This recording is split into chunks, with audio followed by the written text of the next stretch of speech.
বান্দা মাস্তানি করো, তুমি কিছুই করো না, তুমি কিছুই চালাও না, সামান্য এক চেয়ার পাইলে পরে ভাবে যে কি হলো রে, কি হয়ে গেলাম। তোমার মতো কত কত কত পাওয়ারফুল নেতাকে আল্লাহ পাক মাটির সঙ্গে মিশিয়ে দিয়েছেন। সে আল্লাহ আছে না নাই? নিজের চোখে ফেরাউনকে দেখেছি আমি, মিস্টার ফেরাউন নাম শুনছেন তো? বাড়ি কোথায়? মিশরে। মাথায় এক গোছা চুলও আছে, চামড়াও আছে। আল্লাহ কিয়ামত পর্যন্ত তাকে সুটকি করে রাখবেন। বিশাল পাওয়ার। সে কি দেখায় নাই, কি সে কি পাওয়ার দেখায় নাই? 40,000 শিশুকে এট এ টাইম সে হত্যা করেছে। কিচ্ছু না। ফেরাউন কি আছে এখন? ফেরাউন নাই। যারা ফেরাউন সাজবে তারাও থাকবে না। জোরে বলি ইনশাআল্লাহ। যে এই দেশে ইসলামের একটি পতাকা উড্ডীন হবে। জোরে বলি ইনশাআল্লাহ। ইসলামকে নিয়ে যত শক্তিশালী লোকে কথা বলুক না কেন, তার অবস্থা, যার মাথায় চুল নাই, এই যে কয়েকদিন আগে খুব নাচানাচি করলো, দেখেন না, এত পাওয়ারফুল, টিকতে পারলো না। পৃথিবীর জমিন তার জন্য হারাম হয়ে গেছে, বাড়িতেও হচ্ছে না, বউ তাকে মানতেছে না। অতএব ইসলাম ছিল, আছে, থাকবে। ইসলামকে নিয়ে যেই কথা বলবে ইতিহাসের রাস্তা করে নিক্ষিপ্ত হবে সে, ঠিক কিনা? ইসলাম কার? আল্লাহ। আমরা মুসলমান, আমরা ইসলাম ছাড়া কিছু বুঝি না। আমরা ইসলামকে মেনে চলবো জীবনের সকল জায়গায়। জোরে বলি ইনশাআল্লাহ। এই কোরআনকে আমরা জানি কোরআন নামে। এই কিতাবের আরেকটা নাম হলো ফুরকান। আরেকটা নাম কি? ফুরকান। এই সূরার নামকরণটা করা হয়েছে, প্রথম আয়াত থেকে নামকরণ হয়েছে। মহান রব্বুল আলামিন সুন্দর করে বলছেন, তাবারাকাল্লাযী নাযালাল ফুরকানা আলা আবদিহি লিয়াকুনা লিল আলামিনা নাযীরা। অতীব বরকতময় সেই মহান প্রভু, যিনি তার বান্দাকে ফুরকান নামক কিতাব নাজিল করেছেন, তা যার উপরে এই জন্য নাজিল করেছেন যেন তিনি এই কিতাব দিয়ে গোটা বিশ্ববাসীকে সতর্ক করতে পারেন। সতর্কতার জন্য এই কিতাবকে রাসূল উপহার দিয়েছেন। রাসূলকে আল্লাহ রাব্বুল আলামিন কিতাবকে উপহার দিয়েছেন। আল্লাহ তাআলা এই কিতাব নাজিল যে করেছেন, ফুরকান নামকরণ কেন করা হলো? ফুরকান কাকে বলে? কোরআন মানে আমরা জানি কোরআনুন ফুলানুন, এর ওজন এসেছে মানে বহুল পঠিত। এই পৃথিবীতে এই কিতাবের চাইতে বেশি পড়া হয় এমন কোন কিতাব দ্বিতীয়টা নাই। একমাত্র এই কিতাবই বেশি পড়া হয়। প্রতিটা সেকেন্ড পড়া হয়, প্রতিটা মিনিট পড়া হয়, প্রতিটা মুহূর্ত পড়া হয়। এমন পড়া হয়, এর চাইতে বেশি কিতাব পৃথিবীতে নেই। এই জন্য কোরআন। আর ফুলানুন এর ওজনে এসেছে, আবার ফুরকানুন এটাও ফুলানুন এর ওজনে এসেছে, যার অর্থ হচ্ছে আল ফারকু বাইনাল হক ওয়াল বাতিল। আল ফারকু বাইনাল হক ওয়াল বাতিল অর্থাৎ সত্য এবং মিথ্যাকে পার্থক্য সৃষ্টি করে দেয় যে কিতাব, তার নাম হলো ফুরকান। তার নাম কি? ফুরকান। তাহলে এই কিতাব পড়লে কোনটা হক, কোনটা বাতিল, কোনটা ন্যায়, কোনটা অন্যায়, এটা স্পষ্ট হয়ে যায়।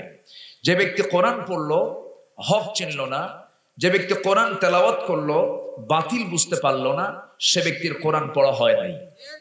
আসতে বলবেন না, জোরে বলেন ঠিক কিনা?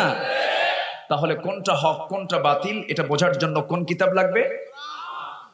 আবার বলেন ফুরকান। বলেন কি বলেন? ফুরকান। আমার ভাইয়েরা,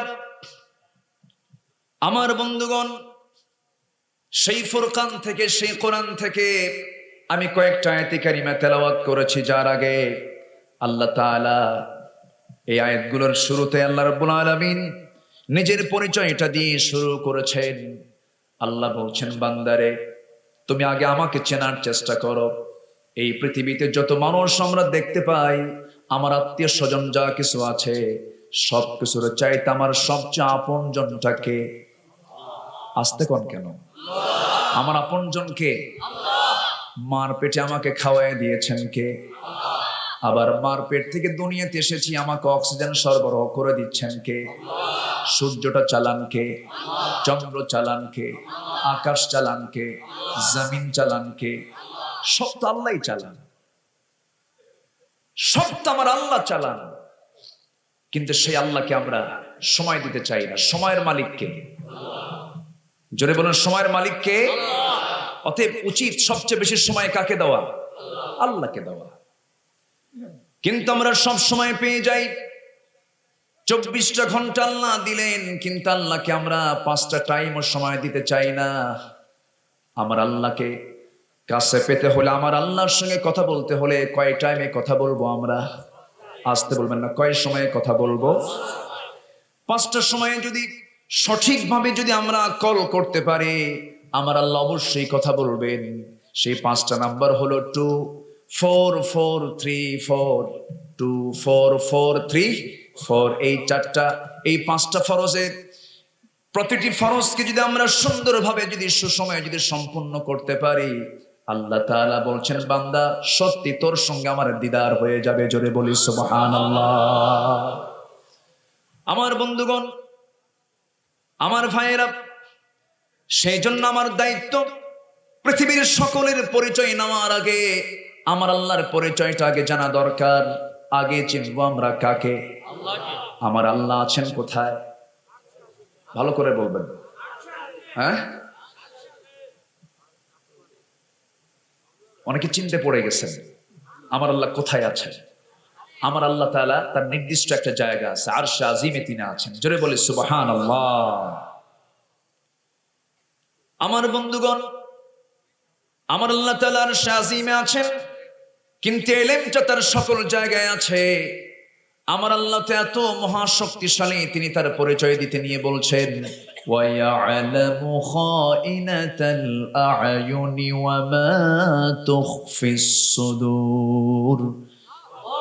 তোমার চক্ষু কি খেয়ানত করে, তোমার অন্তরে তুমি কি দানা বেঁধেছো, তোমার অন্তরে কি কুচক্রান্ত করতেছো, পৃথিবীর কেউ না জানলেও আমি আল্লাহ, আমার আল্লাহ তার সঙ্গে সঙ্গে তা জেনে যান। জোরে বলেন সুবহানাল্লাহ। সঙ্গে সঙ্গে তিনি তা জানেন। সে আল্লাহ তাআলা নিজেই বলছেন বান্দা আমার পরিচয় তোমাকে দিচ্ছি। সবচেয়ে শক্তিশালী পরিচয় কার? মজবুত পরিচয় কার? আর আমার আপনার যে পরিচয়, সেই পরিচয়টা কি শক্তিশালী না দুর্বল? আসতে কবে, শক্তিশালী না দুর্বল? শুধু দুর্বল না অতিশয় দুর্বল? খুলিকাল ইনসানু দাঈফা। মানুষকে সৃষ্টি করা হয়েছে খুব দুর্বল করে। যখন মার পেটের মধ্যে ছিলাম আমাকে খাইয়ে দিয়েছেন কে? আমাকে চালিয়েছেন কে? আমার কোনো ক্ষমতা ছিল? আবার পৃথিবীতে আসছি, মা যদি আমারে প্রসব কইরা বাচ্চাটা থুইয়া যদি চলে যেতেন, আমার কোনো হদিস থাকতো? হদিস থাকতো না। কে কে করে কাঁদতে কাঁদতে মরে যেতাম, আমার কোনো অস্তিত্ব থাকতো না। আল্লাহ সেই জন্য বলছেন হাল আতা আলাল ইনসানি হিনুম মিনাদ দাহরি লাম ইয়াকুন শাইআম মাযকুরা। তুমি কি সেই সময়ের কথা স্মরণ করো না? তোমার জীবনে কি এমন একটা সময় আসে নাই যে সময় তোমার উল্লেখযোগ্য কোনো পরিচয় ছিল না? আমি তোমাকে মানুষ হিসেবে পরিচয় করে দিয়েছি। সবেগে নির্গত এক ফোঁটা পানি থেকে তোমার জন্ম হয়েছে, এটাকে জমাট করেছি মার পেটে আমি আল্লাহ বড় করেছি, তিলে তিলে তোমাকে আমি অস্তিত্ব দান করেছি। আমাকে তুমি ভুলে যাও কেমনে? অতএব সব ভোলার আগে, সব চেনার আগে আমাকে সবার আগে চিনতে হবে কাকে বলেন? আসতে বলবেন না, কাকে চিনবো আমরা? দুনিয়ার সবগুলোকে ভুলে গেলেও কিন্তু আল্লাহকে কখনো ভোলা যাবে? আল্লাহকে ভোলা যাবে? আল্লাহকে ভোলা যাবে না। এই পৃথিবীতে আল্লাহকে বিশ্বাস করে না এমন মানুষ পৃথিবীতে আরো আছে না নাই? আছে, বহু আছে যারা আল্লাহকে বিশ্বাস করে না, আল্লাহর সঙ্গে শরীক স্থাপন করে। একদিন এক সাহাবী নবীর সামনে বসে বলছেন ইয়া রাসূলুল্লাহ, আমি আপনাকে একটা ওয়াজ শোনাবো। রাসূল বলেন, তুমি আবার কি ওয়াজ শোনাবে বলো তো। সাহাবী বলছেন, ইয়া রাসূলুল্লাহ, আমি যখন ইসলাম কবুল করিনি, ইসলাম কবুলের আগে আমি একটা দেবতার পূজা করতাম, মূর্তির আরাধনা করতাম, মূর্তিকে সম্মান করতাম এবং সৌভাগ্যের প্রতীক মনে করতাম। সেই মূর্তিটাকে নিয়ে আমি যেখানে যেতাম সেখানে তাকে সঙ্গে করে নিয়ে চলে যেতাম, বুকে নিতাম, পিঠে নিতাম, মাথায় নিতাম, সৌভাগ্যের প্রতীক মনে করে আমি তাকে যথেষ্ট সম্মান করতাম। কিন্তু হঠাৎ করে একদিন কোথাও যেতে নিয়ে সেই মূর্তিটা আমার সাথেই আছে, আমার পেশাবের চাপ আসলো, প্রকৃতির চাপ আসলো। ভাবলাম যে এই আমার দেবতাটাকে, মূর্তিটাকে কি আমি সঙ্গে নিয়ে যেতে পারি এমন স্থানে? অসম্ভব। সম্মান রক্ষা করার জন্য মূর্তিটাকে আমি করলাম কি, একটু উঁচু জায়গায়, একটু উঁচু টিলার উপরে রেখে দিলাম।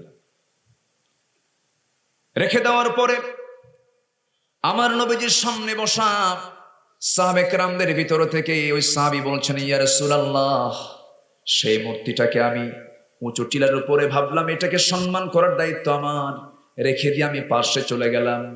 আর এলে আমি পেশাবের কাজটা করলাম, শৌচ কার্য কমপ্লিট করলাম।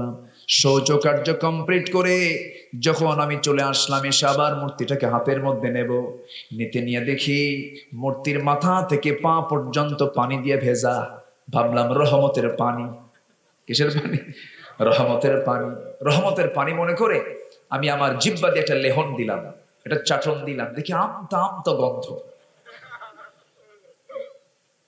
তো আমি ভাবলাম এই যদি রহমতের পানি হয়, আবার এরকম দুর্গন্ধ কেন? এরকম দুর্গন্ধ তো হওয়ার কথা না। সামনের দিকে তাকায় দেখি মিস্টার ডগ কুকুর লেজ গুটাইয়া যায়। হুজুর, আমার মধ্যে এমন একটা রাগ জন্মালো, এমন খেপে গেলাম, সর্বশক্তি নিয়োগ করে মূর্তিকে মুহূর্তের মধ্যে ভেঙ্গে চুরমার করে আপনার সামনে এসে আমি এমন রবের সন্ধান পেলাম যিনি প্রদীপ্ত সূর্যের মালিক, আলোকিত আলো বিকিরণকারী চাঁদের মালিক আল্লাহ রাব্বুল আলামিনকে পেয়ে গেলাম। জোরে বলি সুবহানাল্লাহ। এই পৃথিবীতে কেউ কি বলতে পারবে এরকম পরিচয় যে আমি একটা তারকার মালিক? কে বলতে পারবে? আমি এরকম একটা গাছের মালিক বলতে পারবে? পারবে না। পৃথিবীর কোন মানুষ যে পরিচয় দিতে পারে না, আমার আল্লাহ সেই পরিচয় দিতে পারেন।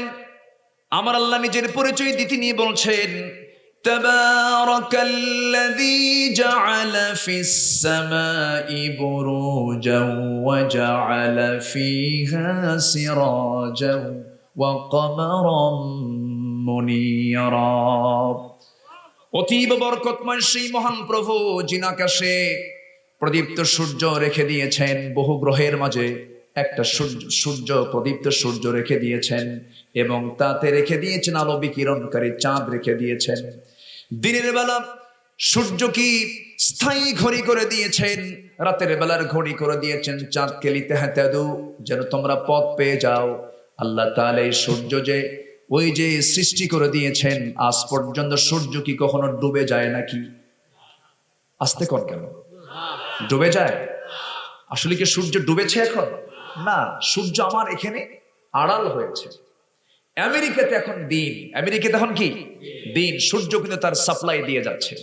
কোন দিন কোন সময় একটা সেকেন্ডের জন্য কি সূর্য বন্ধ ছিল? আসতে বলবেন না বন্ধ ছিল। এই দায়িত্ব যদি আমেরিকার প্রেসিডেন্ট জো বাইডেনকে দেওয়া হতো, আর চাঁদের দায়িত্ব যদি দামোদর দাস নরেন্দ্র মোদীকে দেওয়া হতো, তাহলে তো সূর্য আর চাঁদ নিয়ে মারামারি শুরু হয়ে যেত। ঠিক কিনা বলেন? সবকিছু কে চালান? আসতে বলবেন না কে চালান? আল্লাহ চালান। বান্দা মাস্তানি করো, তুমি কিছুই করো না, তুমি কিছুই চালাও না। সামান্য এক চেয়ার পাইলে পরে ভাবে যে কি হলো রে, কি হয়ে গেলাম। তোমার মতো কত কত কত পাওয়ারফুল নেতাকে আল্লাহ পাক মাটির সঙ্গে মিশিয়ে দিয়েছেন।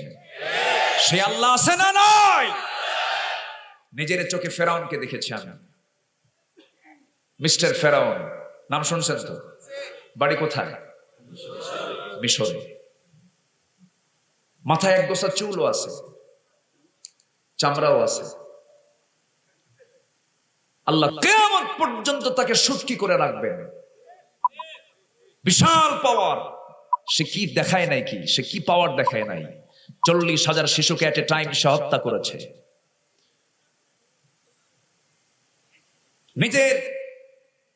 নিজের স্ত্রী আসিয়া আলাইহিস সালাতু ওয়াস সালামকে পাকড়াও করেছে, বলেছে আসিয়া আনা রব্বুকুমুল আলা, সবচেয়ে বড় রব আমি ফেরাউন। আসিয়া বলেন আমার স্বামী, আমি আপনাকে সম্মান করি, শ্রদ্ধা করি, আপনি আমার স্বামী, এটা আমার কোনো আপত্তি নেই, কিন্তু দয়া করে আমার আল্লাহর বিরুদ্ধে যে কথাই বলবেন আমি তা মানতে পারবো না। জোরে বলি আল্লাহু আকবার। সব ভুলবো, আল্লাহকে ভোলা যাবে না।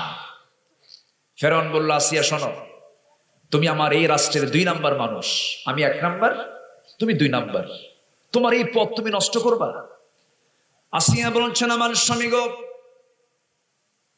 এই পৃথিবী ছেড়ে আমি একদিন চলে যাব, আপনি একদিন চলে যাবেন, আমিও থাকবো না, আপনিও থাকবেন না, কিন্তু একটা কথা আমি আপনাকে জানায় দিতে চাই, এই দুনিয়ার ক্ষণস্থায়ী জিন্দেগি শেষ হয়ে যাবে, কিন্তু মৃত্যুর পরে যে জিন্দেগি আসবে সেটা তো শেষ হবে না। আজকে যদি আপনি আমাকে টুকরো টুকরো করে দুনিয়া থেকে বিদায় করে দেন, দিন যে গ্রহণ করেছি তাওরাত কিতাব থেকে আমি 1 চুল পরিমাণ নড়বো না, আল্লাহর পয়গম্বর মুসার দিন থেকে আমি 1 চুল পরিমাণ নড়বো না। সঙ্গে সঙ্গে ফেরাউন করলো কি, মন্ত্রী বৈঠক ডাকলো, হামানকে ডাকলো, সবাইকে ডাক দিয়ে বলল আমার বউ সম্পর্কে কি সিদ্ধান্ত নেওয়া যায়? সবাই বলল শাসন করেন। কিন্তু ফেরাউন বলল শাসন করে লাভ হবে না, আমি ওকে দুনিয়া থেকে বিদায় করে দেব। নিজের বউয়ের বিরুদ্ধে হত্যার আইন পাশ করে ফেললো। বউকে সামনে হাজির করায় নিয়ে তাফসীর এসেছে, তার কয়েকটা সন্তান ছিল, কয়েকটা সন্তানকে কাছে টেনে নিয়ে সন্তানগুলোকে একের পর এক গরম ডেকচিতে তেল গরম করে গরম তেলের মধ্যে ফেলে দিচ্ছে। একটা করে ফেলে দেয়, ভাজা মাছের মতো শহীদ হয়ে যায়। এইরকম করে 4-5টা সন্তানকে, সর্বশেষ আসিয়ার কোলে একটা সন্তান ছিল, সেই সন্তানটাকে নেওয়ার জন্য ফেরাউন হাতটা গায়ে দিল। সন্তান মনে করলো এটা আমার নিরাপত্তার কোল, বাপটাকে নিরাপত্তার কোল মনে করে গেল, হাতের মধ্যে নিয়ে পাষণ্ড ফেরাউন সেই সন্তানকেও সেই গরম ডেকচির মধ্যে ফেলে দিল। সব শেষ হয়ে গেল। ফেরাউন বলল আসিয়া এখনো সময় আছে, কি করবি বল। সঙ্গে সঙ্গে আসিয়া বলছেন আমার স্বামী গো, আপনি আমাকে কি করবেন জানি না, তবে একটা কথা জেনে রেখে দিন, আমার নাকের মধ্যে আমি জান্নাতের গন্ধ পেতেছি। আসিয়া আলাইহিস সালাতু ওয়াস সালাম সামনে প্রস্তুতি নিয়ে নিলেন, শাহাদাতের জন্য নাজরানা পেশ করলেন। সারা জীবন মুসা আলাইহিস সালাতু ওয়াস সালামকে বাঁচানোর জন্য তিনি চেষ্টা করেছেন, অনেক চেষ্টা করেছেন তিনি। আসিয়া আলাইহিস সালাতু ওয়াস সালাম এবার দুনিয়া থেকে নিজেই বাঁচলেন না, শাহাদাতের নজরানা তিনি পেশ করছেন। সামনে জল্লাদ রেডি করা হলো। জল্লাদ রেডি করার পরে জল্লাদের হাতে দেওয়া হলো লোহার চিরুনি। লোহার চিরুনি দিয়ে বলা হলো মাথা থেকে চামড়াগুলো টেনে টেনে নিচের দিকে নিয়ে আসো। চামড়াগুলো নিচের দিকে যখন টেনে টেনে নিয়ে আসতেছে, তাফসীর এসেছে ফিনকি দিয়ে রক্তগুলো গড়ে গড়ে পড়ে, চামড়াগুলো টেনে টেনে নিয়ে আসে, কিন্তু আসিয়ার মুখ থেকে বিন্দু পরিমাণ কোনো কথা বের হয় নাই, কোনো আওয়াজ বের হয় নাই, চিৎকার করে কোনো কান্নার আওয়াজ বের হয় নাই, মুখ থেকে একটাই আওয়াজ বের হয়েছে। সবাই ঠোঁট মিলিয়ে মিলিয়ে বলুন আশহাদু আল্লা ইলাহা ইল্লাল্লাহু ওয়াহদাহু লা শারীকা লাহু ওয়া আশহাদু আন্না মুহাম্মাদান আবদুহু ওয়া রাসূলুহু। তার কালেমা একটু ভিন্ন ছিল, তার কালেমা ছিল সবাই বলেন লা ইলাহা ইল্লাল্লাহু মুসা কালিমুল্লাহ। মুসা আলাইহিস সালাতু ওয়াস সালাম কার কোলে মানুষ হয়েছে? আসিয়ার কোলে। এই আসিয়া মুসাকে মানতে গিয়ে, আল্লাহকে মানতে গিয়ে নিজের রাজরানীর সিংহাসনকে তিনি স্যাক্রিফাইস করেছেন। সিংহাসন চলে যাক, দুনিয়ার সম্মান চলে যাক, আল্লাহর জান্নাত আমি পেতে চাই। শুধু নামাজ পড়বেন জান্নাত পাবেন, এমন কোন একটা আয়াত আপনি কোরআনে পাবেন না। অনেকে তো চান যে আমি নামাজ পড়বো জান্নাত পেয়ে যাব, না। নামাজ মুনাফিকরাও পড়ে, ঠিক কিনা বলে? মুনাফিকরা পড়ে না? মুনাফিকরা কি শেষ কাতারে পড়ে না প্রথম কাতারে পড়ে? প্রথম কাতারে পড়ে। আবার ভুল বুঝবেন না নামাজ পড়তে হবে না, তা না। নামাজ কম্পালসারি, নামাজের কোনো মাফ। খালফুন আদাউস সালাহ ওয়াত্তাবাউশ শাহাওয়াত ফাসাউফা ইয়ালকাউনা গায়্যা। নামাজ নষ্ট করবেন, জাহান্নামের গর্তের মধ্যে ঢুকাবেন কে? আল্লাহ। এটা তো ঠিকই আছে, কিন্তু শুধু নামাজ পড়লে আমি জান্নাত পেয়ে যাব তা নয়। সূরা তওবার ইতিহাস সবার জানা আছে। তাবুক অভিযানে 30,000 সৈন্য নিয়ে যাচ্ছেন মুহাম্মদ সাল্লাল্লাহু। 30,000 কত হাজার?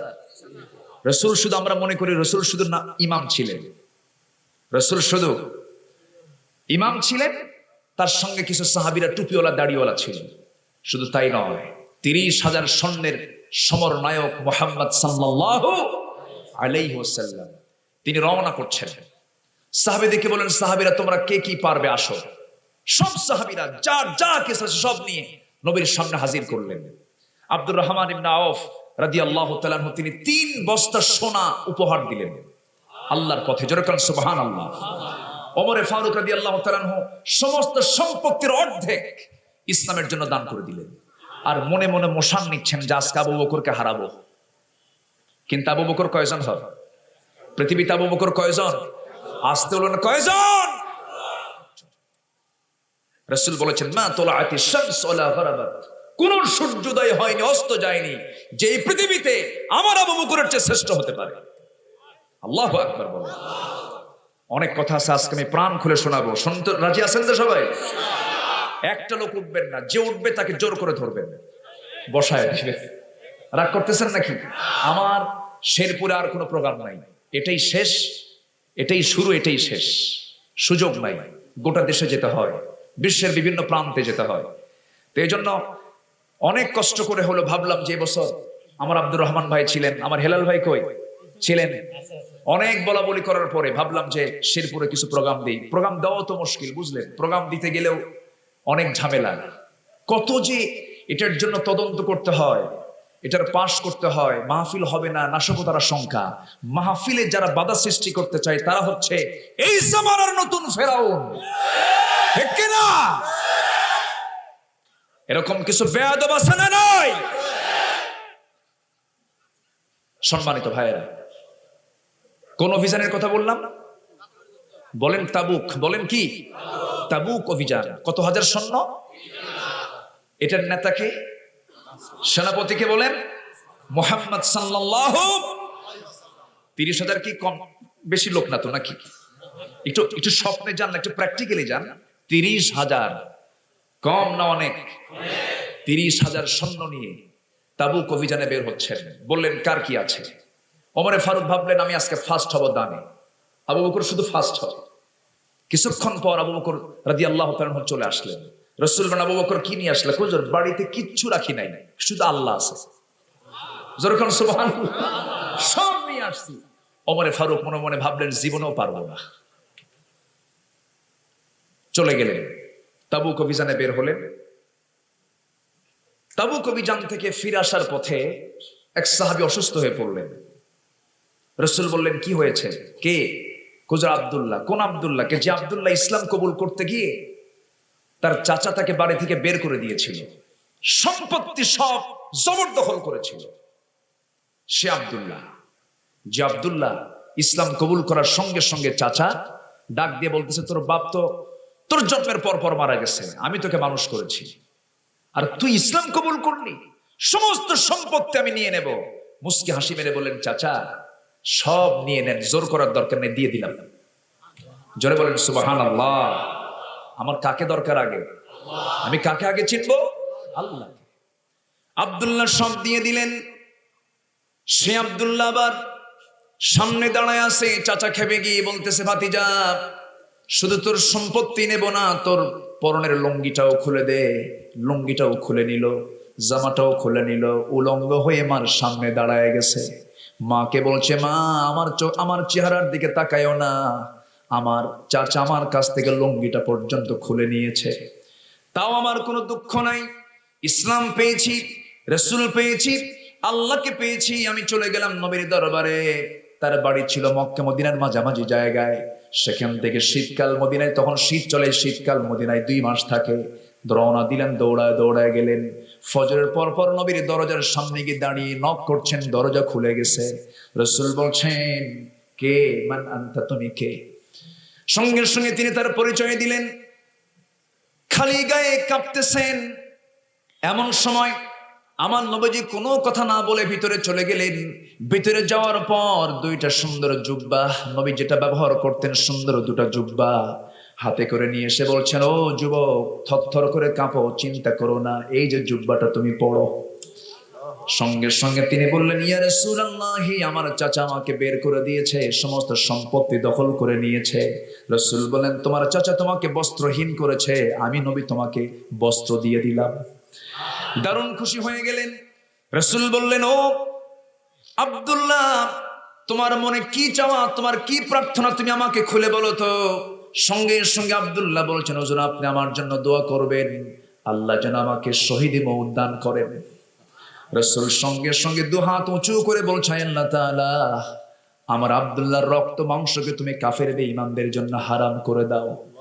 সঙ্গে সঙ্গে সাহাবী কেঁদে ফেলে বলছেন, ইয়া রাসূলুল্লাহ, দোয়া চাইলাম কি, আপনি দোয়া করলেনটা কি? আমি কি শহীদ হব না? রাসূল বলেন, ওয়াইম্মা তাআলা ফিরাশিহি, ও সাহাবীরে, চিন্তা করিস না, মান সাআলাল্লাহু শাহাদাতা বিসিদকিন, যে ব্যক্তি আল্লাহর কাছে শাহাদাতের কামনা করে, আল্লাহ তাআলা তাকে শহীদের মর্যাদা দিয়ে দেন, যদি তার মৃত্যুটা যদি বিছানা হয়ে থাকে। জোরে বলে সুবহানাল্লাহ। মুনাফিকরা সব দোয়া করতে পারে, কিন্তু শহীদের দোয়া করতে পারে না, ঠিক কি না? ওরা মরতে চায় না। যে ব্যক্তির ভিতরে শাহাদাতের তামান্না কাজ করে না, ওই ব্যক্তির মরণ হচ্ছে মুনাফিকের মরণ। অনেকে বলে এখন নাকি জিহাদ নাই। কি আছে? সন্ত্রাসী আছে। জিহাদ আছে না নাই? আসতে বলবেন না, আছে না নাই? জিহাদ মানে কি? এই যে কষ্ট করে আসছেন, এটার নাম কি? আরো জোরে কন। মাটিতে বসে আছেন, এটার নাম কি? কষ্ট করে নিজের টাকা খরচ কইরা সময় ব্যয় করে যে আসছেন, এটার নাম কি? ফজরের সময় প্রচন্ড শীত, ঠান্ডা পানিতে উযু করে নামাজ পড়তে হবে, এটা কি? আরো জোরে কন। সুন্দরী মেয়ে হেঁটে যাচ্ছে, মন চাচ্ছে তাকাই, তাকাই না, এটা কি? জিহাদ বলে নাই? থাপড়ায় সোজা করা দরকার বেয়াদবদের, ঠিক কি না? সম্মানিত ভাইয়েরা, হুজুর, আপনি আমার জন্য এরকম দোয়া করলেন, আমি শহীদ হতে চাই। রাসূল বলেন, চিন্তা করো না, তুমি শহীদের মর্যাদা পাবে, যাও।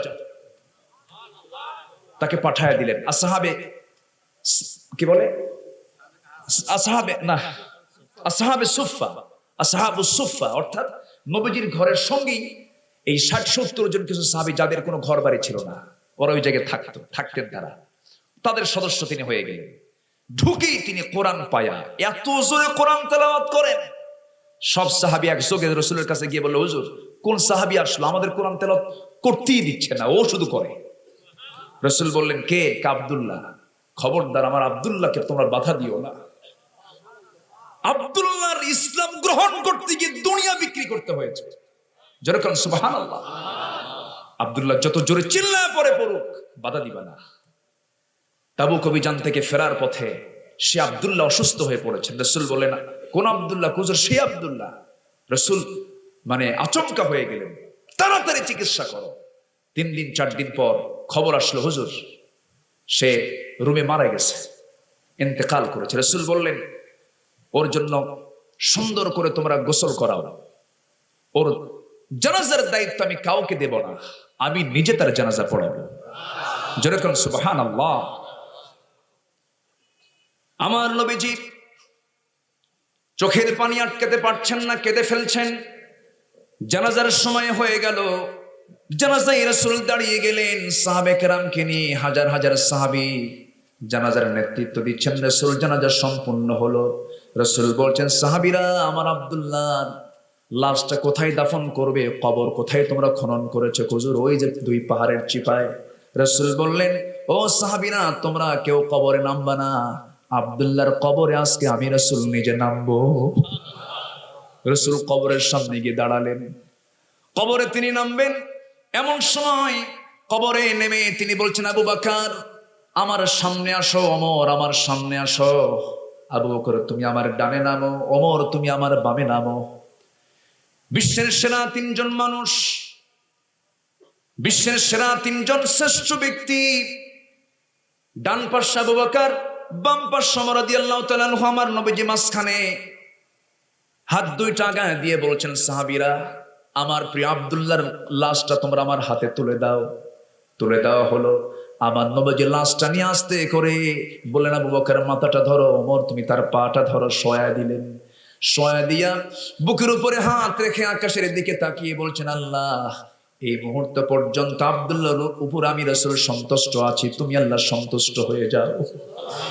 এরকম করে দোয়া করছেন সাহাবীরা, আমিন আমিন করে আকাশ বাতাস মুখরিত করে তুলছেন। পাশে একজন সাহাবী দাঁড়ায়া অসহায়ের মতো চিৎকার করে করে কান্দে আর বলে, আল্লাহ ও আল্লাহ, আজকে আমি কত বড় পোড়া কপাল। আজকে আমি সাদ বিন আবি ওয়াক্কাস, আমি জীবিত সাদ না হয়ে যদি ওই আব্দুল্লাহর জায়গায় যদি লাশ হতাম, আমার জীবনটা ধন্য হয়ে যেত। কারণ ওই সাহাবীর মতো ব্যক্তির কবরে আমার রাসূল পর্যন্ত দাঁড়িয়ে দাঁড়িয়ে তারে দোয়া করছে। জোরে বলেন সুবহানাল্লাহ। আমার নবীজি তাবুক অভিযান থেকে ফিরে আসতেছেন, মদিনায় পৌঁছে গেছেন, মদিনায় ঘরে পৌঁছে গেছেন, মদিনার মসজিদে নামাজ পড়াচ্ছেন। হঠাৎ করে একজন সাহাবী নবীর সামনে এসে দাঁড়িয়ে দাঁড়িয়ে বলছে, ইয়া রাসূলুল্লাহি, আমি আপনার সঙ্গে কিছু কথা বলতে চাই। রাসূল জানেন না, রাসূল কিছুই এই বিষয়ে কিছুই জানতেন না, না জানালেও কিছু হতো না। আস্তে করে বলছেন, ইয়া রাসূলুল্লাহি, আমি কিন্তু যুদ্ধে যাই নাই। রাসূল বলেন, কেন যাই নাই? গড়িমসি করেছি, গড়িমসি করেছি, ইচ্ছা করেই যাই নাই। ইচ্ছা করলে যেতে পারতাম, কিন্তু আমি যুদ্ধে যাই নাই, অভিযানে যাই নাই। আপনি গিয়েছেন। আর কে কে যায় নাই বলো? হেলাল বিন উমাইয়া যায় নাই। আবার হেলাল ভাই আপনার নাকি? ঠিক আছে না, নাম মিললে আবার মন খারাপ করবেন না। হেলাল বিন উমাইয়া যায় নাই। আর কে যায় নাই? মুরারা বিন রাবিয়া যায় নাই। এই তিনজন যায় নাই। রাসূল তাদের লিস্ট করলেন। এবার বলছেন, তোমরা সত্যি করে বলো তো, তোমরা কেন যাও নাই? হুজুর সত্যি করে বলছি, গড়িমসি করছি। ইচ্ছা করলে ফাঁকি দিতে পারতেন, কৌশল করে কথা বলতে পারতেন। রাসূল এই কথাগুলো শোনার সঙ্গে সঙ্গে তারা চলে গেলেন। এরপরে নবীজি মদিনায় বিজ্ঞপ্তি দিয়ে দিলেন, সাহাবে কেরামকে জানিয়ে দিলেন, শোনো, এই তিনজন ব্যক্তি হেলাল বিন উমাইয়া, মুরারা বিন রাবিয়া, কাব বিন মালিকের ব্যাপারে আমার পক্ষ থেকে সবাইকে জানিয়ে দিলাম, তোমরা কেউ ওদের সঙ্গে সালাম কালাম করবা না, কথা বলবা না, যোগাযোগ করবা না, বয়কট করবে। কারণ যুদ্ধের মতো একটা গুরুত্বপূর্ণ জায়গায় তারা গড়িমসি করে যায় নাই, কোনো মাফ করা যাবে না, আমি ওদেরকে মাফ করতে পারবো না। এই ফরমান যখন জারি হয়ে গেল, কাব বিন মালিক সোজা চলে গেলেন বাড়িতে। বাড়ির দরজায় নক করতেছেন, বাড়ির দরজায় নক করে বলছেন, স্ত্রী দরজা খোলো। স্ত্রী শিকল লাগায় দিয়ে বলছে, দরজা খোলা যাবে না। কেন দরজা খোলা যাবে না? এই জন্য দরজা খোলা যাবে না, রাসূল তো অর্ডার দিয়েছেন, আপনি যদি আমার ঘরে ঢুকতেই চান আমি দরজা খুলে দেব, পিছনের দরজা দিয়ে আমি বাইরে বের হয়ে চলে যাব। রাসূল আপনার সঙ্গে বয়কট করতে বলেছেন। কাব বিন মালিক মনে মনে চিন্তা করলেন, না না, আমি তো এই ঘরে আর ঢুকতে পারি না। বউটা হারায়া ফেললেন। বাইরে বের হয়ে সামনের দিকে যেতে নিচ্ছেন, সামনের দিকে তার 3টা ফুটফুটে বাচ্চা, 4 বছর, 7 বছর, 9 বছর ফুটফুটে বাচ্চাগুলোকে দেখে বলছেন, বাচ্চারা এদিকে আসো, একটু আদর করি। বাচ্চাগুলো বলতেছে, না না, যাব না। আব্বু তুমি নাকি যুদ্ধে যাও নাই, রাসূল মানা করে দিয়েছেন তোমার সঙ্গে কথা বলতে। আল্লাহু আকবার বলবেন না? নামাজ ছিল না? আসতে কোন কেন? নামাজ ছিল না? রোজা ছিল না? দান সদকা ছিল না? আমার ভাইয়েরা, বাচ্চারাও কথা বলে না, বউ কথা বলছে না। কাব বিন মালিক রাদিয়াল্লাহু তাআলা আনহু কি করবেন কি করবেন চিন্তায় পড়ে গেলেন। যেদিকে চোখ চলে যায় সেই দিকেই চলে যাচ্ছেন। পাহাড়ি এলাকায় গিয়ে সেজদার মধ্যে পড়ে পড়ে কাঁদতেছেন। আমার বন্ধুগণ, এরপরে কি হলো? হেলাল বিন উমাইয়ার বয়স 69 বছর। কত বছর বলেন? 69 বছর। 69 বছরের যুবক হয় না বুড়া হয়? আপনার বয়স কত? 65 বছর। 65কে আরো 4 যোগ করুন, 69 বছর। 69 বছরের একজন বৃদ্ধ মানুষ যুদ্ধে যেতে পারেন নাই, তাকে রাসূল বয়কট করতে বলেছেন। কেন যাও নাই? গড়িমসি করেছি। রাসূল বললেন, শোনো, কথা বলা যাবে না, সাক্ষাৎ করা যাবে না। হেলাল বিন উমাইয়া যখন এই কথাটা শুনলেন, শোনার সঙ্গে সঙ্গে নিজে আসামি হয়ে গেলেন। একটা দড়ি হাতে নিলেন। কি নিলেন? দড়ি হাতে নিলেন।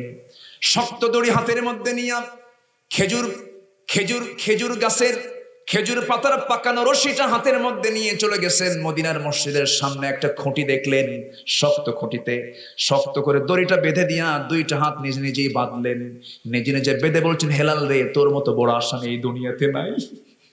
রাসূল কথা বলে না, সাহাবীরা কথা বলে না, বন্ধু বান্ধব কথা বলে না, কান্নায় ভেঙ্গে পড়ছেন। খাওয়া দাওয়া বন্ধ হয়ে গেছে। কারণ রাসূল যদি কারো পক্ষে না কথা বলে, তার জন্য জামিন আছে নাকি?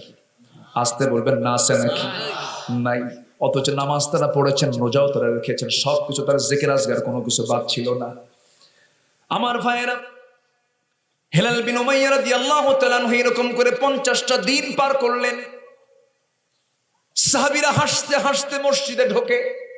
যখন হেলালকে দেখে, সেই সময় সবার মন মরা, সালামটাও দেয় না, সালাম দিলে জবাবটাও কেউ দেয় না। 50 দিন যখন পার হলো, মুরারা বিন রাবিয়াস, তার তো কোনো খোঁজ নাই। তিনি পাহাড়ের একটা গুহার মধ্যে সেজদায় পড়ে পড়ে কাঁদতে কাঁদতে পাগলা হয়ে যাচ্ছেন। কিন্তু আল্লাহর দরজা খোলা আছে না নাই? বলেন। আসতে বলবেন না, আছে না নাই?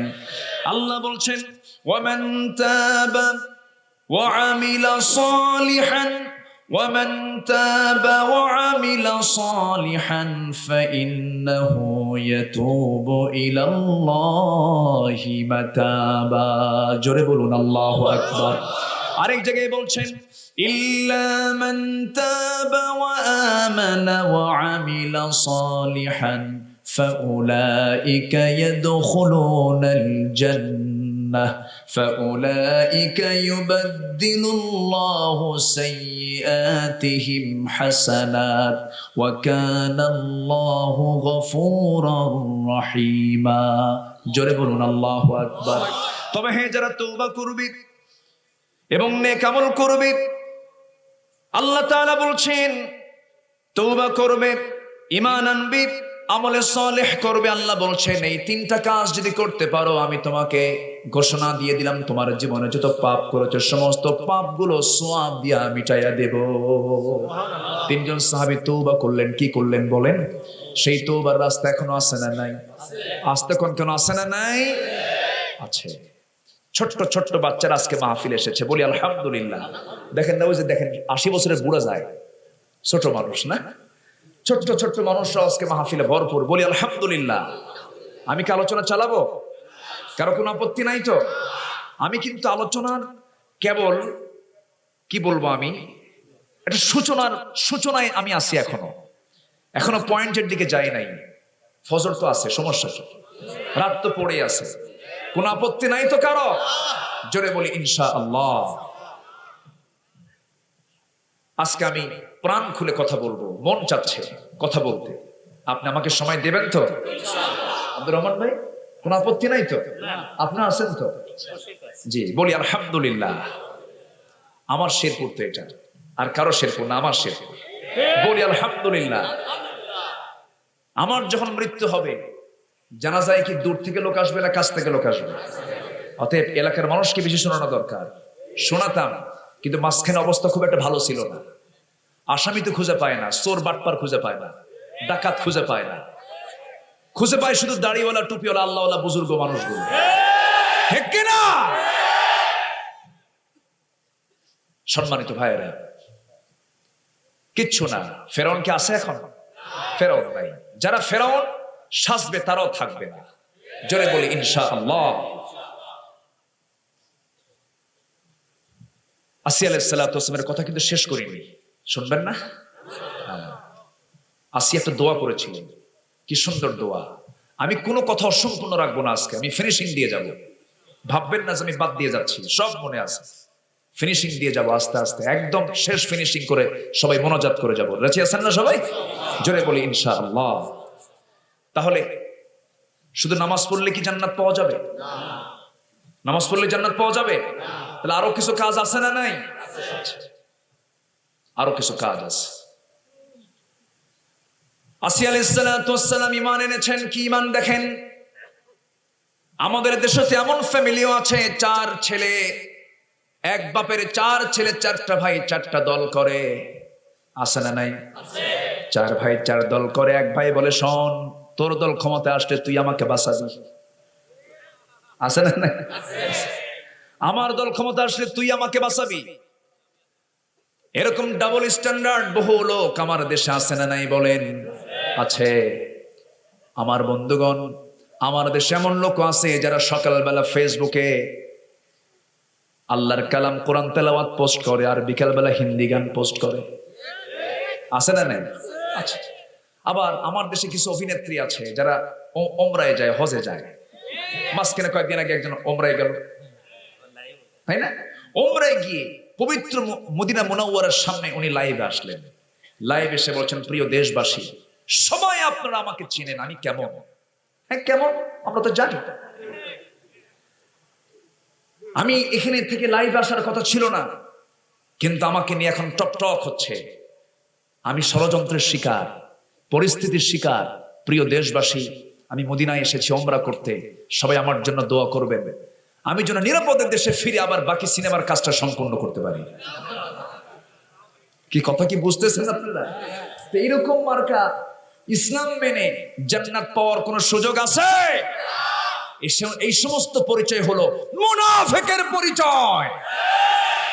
নামাজ পড়বা আল্লাহর নিয়মে, সমাজ চালাবে মানুষের নিয়মে, তোমার জন্য জান্নাত হারাম। ঠিক কি না? এটা আমার বক্তব্য নয়, কোরআনের বক্তব্য। কার কথা? কার কথা? আমার। সম্মানিত ভাইরা, আসিয়া আলাইহিস সালাতু ওয়াস সালাম যখন তার মাথা থেকে লোহার চিরুনি দিয়ে, সেই চিরুনি দিয়ে যখন টেনে টেনে চামড়াগুলো নিচের দিকে নিয়ে আসা হচ্ছিল, মুখ থেকে একটাই কথা, কার নাম? আসতে বলবেন না, কার নাম?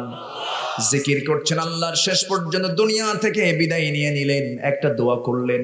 সেই দোয়াটা যদিও তার কিতাব কোরআন ছিল না, তার কিতাব ছিল তাওরাত, কিন্তু তিনি এমন একটা মজবুত দোয়া করে দিলেন যে দোয়াটা কোরআনের মতো কিতাবে স্থান পেয়ে গেল। সেই দোয়াটা এই জন্য স্থান করে দিয়েছেন, ও দুনিয়ার সমস্ত নারী পুরুষরা, তোমরা আমার কাছে আসিয়ার মতো তোমরা সুন্দর করে দোয়া করবা।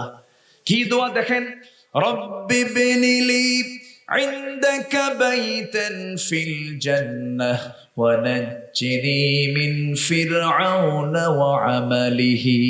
আয় আল্লাহ তাআলা, তুমি আমাকে জান্নাতের ভিতরে একটা ঘর দিবা। কয়টা ঘর?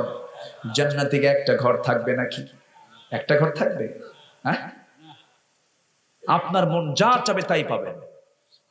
আপনার মন এক কথায় যা চাবে তাই পাবেন। আকাশে একটা, জান্নাতের আকাশে একটা পাখি উড়াল দিয়েছে, মন চাচ্ছে উড়াল পাখিটা যদি ভুনা করে খেতাম, ভুনার সামনে হাজির হয়ে যাবে। যেরকম সুবহানাল্লাহ। জান্নাতের যে হুরগুলো হবে, হুরগুলো এত সুন্দরী হবে। জান্নাতের হুরের একটা নখ, একটা কনিষ্ঠাঙ্গুলি যত সুন্দর হবে, পৃথিবীর সমস্ত নারীকে এক পাল্লায় দেবেন।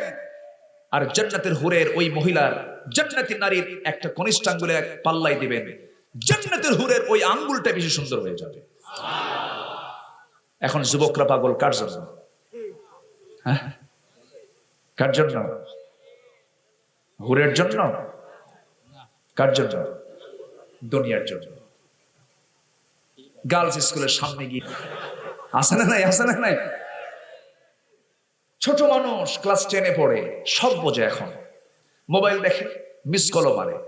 কে মিস কল দাও কেন? হুজুর মিস কল কোরআন শরীফে আসছে। কোথায়? ফামাইয়া আমাল মিস কল। যেরকম নাউজুবিল্লাহ। এখনকার বাচ্চাগুলো সব হাইব্রিড। সব কি হাইব্রিড? মানে কি অল্প সময় যেটা হয়। এখনকার বাচ্চারা সব হাইব্রিড, এত পাকা, এত ঝাড়ু। এতিমের মতো বসে থাকে। যখন স্কুল থেকে বের হয়, ও ছোট মানুষ সামনে হেঁটে যায়, পিছন থেকে বলে, শোনো 3 দিন হলো ঘুমাই না। এই আসে না নাই? আসে না নাই? এগুলো করা যাবে না। তোমার জন্য জান্নাতে হুর আছে। সুবহানাল্লাহ বলে। দুনিয়াতে বিয়ে করতে হবে। দুনিয়াতে কি করতে হবে? বিয়ে করতে হবে। অবৈধ না বৈধ? অবৈধ না বৈধ? বিয়ের সময় হয়ে যাবে, অকাম কুকাম করবা না। যুবকরা সোজা গিয়ে আব্বাকে বলবা, আব্বা বিয়ে করো। কি ঠিক আছে না? যুবকরা খুব আগ্রহ দেখাচ্ছে, ভালো, বিয়ে করার আগ্রহ থাকা ভালো। পরের বউ না কিন্তু, বউ ছাড়াও আরো মহিলা আছে না নাই?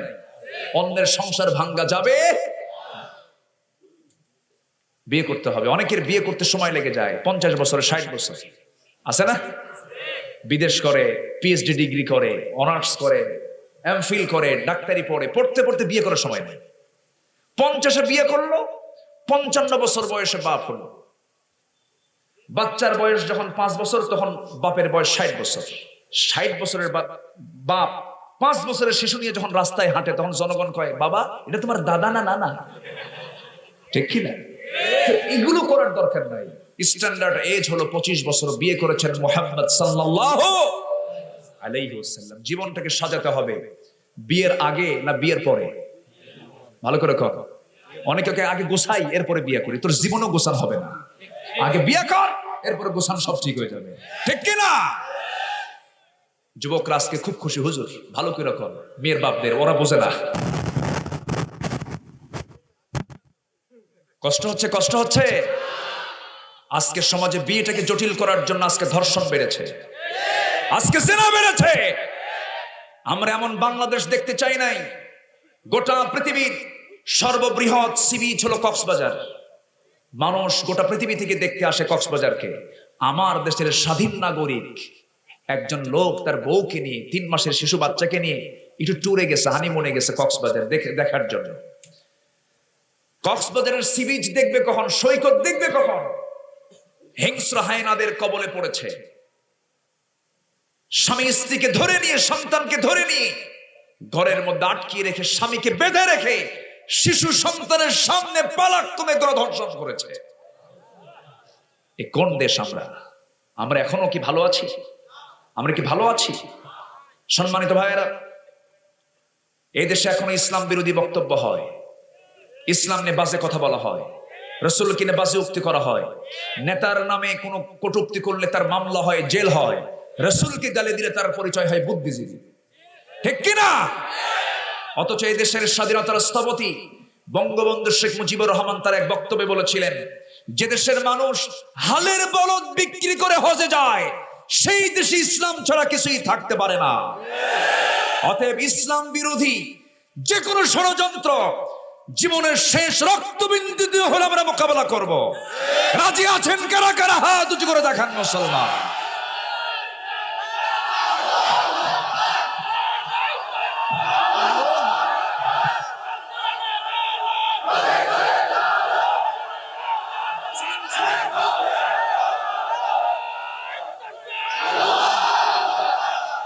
আল্লাহ সবার হাতকে কবুল করুন, জোরে বলি আমিন, আরো জোরে আমিন। হাত নামান। সম্মানিত ভাইয়েরা, তাহলে কোন সূরা থেকে কথা বলছিলাম বলেন? সূরাতুল ফুরকান। প্রথম পরিচয় কার? আসতে বলবেন না, কার? ওই 3 সাহাবীর ভিতরে এক সাহাবী পাহাড়ে, আরেক সাহাবী পাহাড়ি গুহায়, আরেক সাহাবীর 2 হাত বেঁধে কোথায়? বলেন কার সামনে? কে বানছে? বলেন কে বানছে? নিজে নিজে বানছে। কি অনুশোচনা তাদের! এই অবস্থায় চলছে 50 দিন। সম্মানিত ভাইয়েরা, কারো দরজা খোলা না থাকলেও দরজা কার খোলা থাকে? কার দরজা? আমার আল্লাহ, আমার আল্লাহ। আমার নবী আরেকটা যুদ্ধের দিন এক সাহাবীকে বললেন, এক সাহাবী আনসারী সাহাবীকে বললেন, সালাবা, আমি সাইদ মুহাজিরকে নিয়ে যুদ্ধে যাচ্ছি, তুমি, তোমার দায়িত্ব হলো সাইদ মুহাজিরের ফ্যামিলিকে তুমি একটু টেক কেয়ার করবে, এদের প্রয়োজনীয় কোনো কিছু চাহিদা থাকলে এটা পূরণ করার চেষ্টা করবে। সালাবা আনসারীকে এই দায়িত্ব দিয়ে সাইদ মুহাজির রাদিয়াল্লাহু আনহুকে নিয়ে যুদ্ধে চলে গেলেন। সালাবা আনসারী করলেন কি, হঠাৎ করে একদিন সাইদ মুহাজিরের স্ত্রী, উনি হঠাৎ করে ঘর থেকে বের হচ্ছিলেন, এমত অবস্থায় সুন্দর হাত দেখে নিজেকে নিয়ন্ত্রণ করতে পারলেন না, হঠাৎ করে হাতটা চেপে ধরলেন। হাতটা চেপে ধরার সঙ্গে সঙ্গে মহিলা সাহাবী বলছেন, তুমি কি তোমার নিজের পরিচয় ভুলে গেছো? তোমার পরিচয়টা কি? তুমি তো রাসূলুল্লাহর সাহাবী, তুমি একজন পরনের হাত চেপে ধরছো। হাতটা তিনি গোটায় নিলেন। সতর্ক করার দায়িত্ব আমাদের সবার আছে না নাই? আসতে বলবেন না, আছে না নাই? গোটায় নিলেন, কিছুই হলো না, হাত গোটায় নিলেন, সতর্ক হয়ে গেলেন, কিন্তু তার মধ্যে অনুশোচনা সৃষ্টি হলো, আল্লাহ কত বড় যেন ভুলটা করে ফেললাম, আল্লাহ তুমি আমাকে মাফ করে দিও। শুধুমাত্র হাত ধরেছেন, আর আজকে স্কুল কলেজের সামনে শুধু হাত ধরে নাকি? কি ধরে? কোনো ধরা বাদ থাকে? সেটা কি গোপনে ধরে না সবার সামনে ধরে? সেটা আবার ভিডিও হয়, রাইট, ভিডিও হয়। আমার ভাইয়েরা চিন্তা করুন, সেই সমাজ, সেই সোনালীর সমাজ, আজকের সমাজের মধ্যে কত রাত দিন তফাৎ। হাতটা চেপে ধরেছেন, সতর্ক করে দেওয়া হলো, হাতটা গোটায় নিলেন, চোখের পানি বন্ধ হয় না, সেজদায় পড়ে পড়ে কান্দেন, তওবা করেন, কিন্তু কেউ না মাফ করলো। মাফ করার জন্য কে আছেন? আল্লাহ আছেন। আমার ভাইয়েরা, আমার বন্ধুগণ, সেই সাহাবী রওনা করলেন, যেদিকে চোখ চলে যায় সেই দিকেই চলে গেলেন। নবজি যুদ্ধের ময়দান থেকে ফিরে আসলেন, সাঈদ মুহাজির ঘরের মধ্যে ঢুকলেন, স্ত্রীকে বলেন, স্ত্রী তুমি কেমন আছো? ভালো আছি। কোনো সমস্যা নাকি? না, কোনো সমস্যা নাই। সালাব আনসারী তোমার দিকে খেয়াল করেছে নাকি? হ্যাঁ, আমার সঙ্গে আমার দিকে খেয়াল করেছে, তবে একটা অ্যাক্সিডেন্ট ঘটতে নিয়েছে, আমি সতর্ক করে দিয়েছি। কি? আমার হাতটা ধরতে নিয়েছিল, আমি তাকে সতর্ক করে সরাইয়া দিয়েছি, কিচ্ছু সমস্যা হয় নাই, কোনো প্রবলেম নাই। কিন্তু ওই সাহাবী এই কথাটা নবীর কানে দিয়ে দিলেন, নবজি মাইন্ডে নিলেন। নবজি বললেন, ও সালামা, আমি নিজে দায়িত্ব দিয়েছি, তুমি কেন এই খেয়ানতটা করলে? আমি তোমাকে মাফ করব না, আমি তোমাকে মাফ করব না। নবজি এই ব্যাপারে কঠোর হস্ত, তিনি কঠোর সিদ্ধান্ত নিয়ে ফেললেন, কারণ আইন সবার জন্য, বলেন আইন সবার জন্য।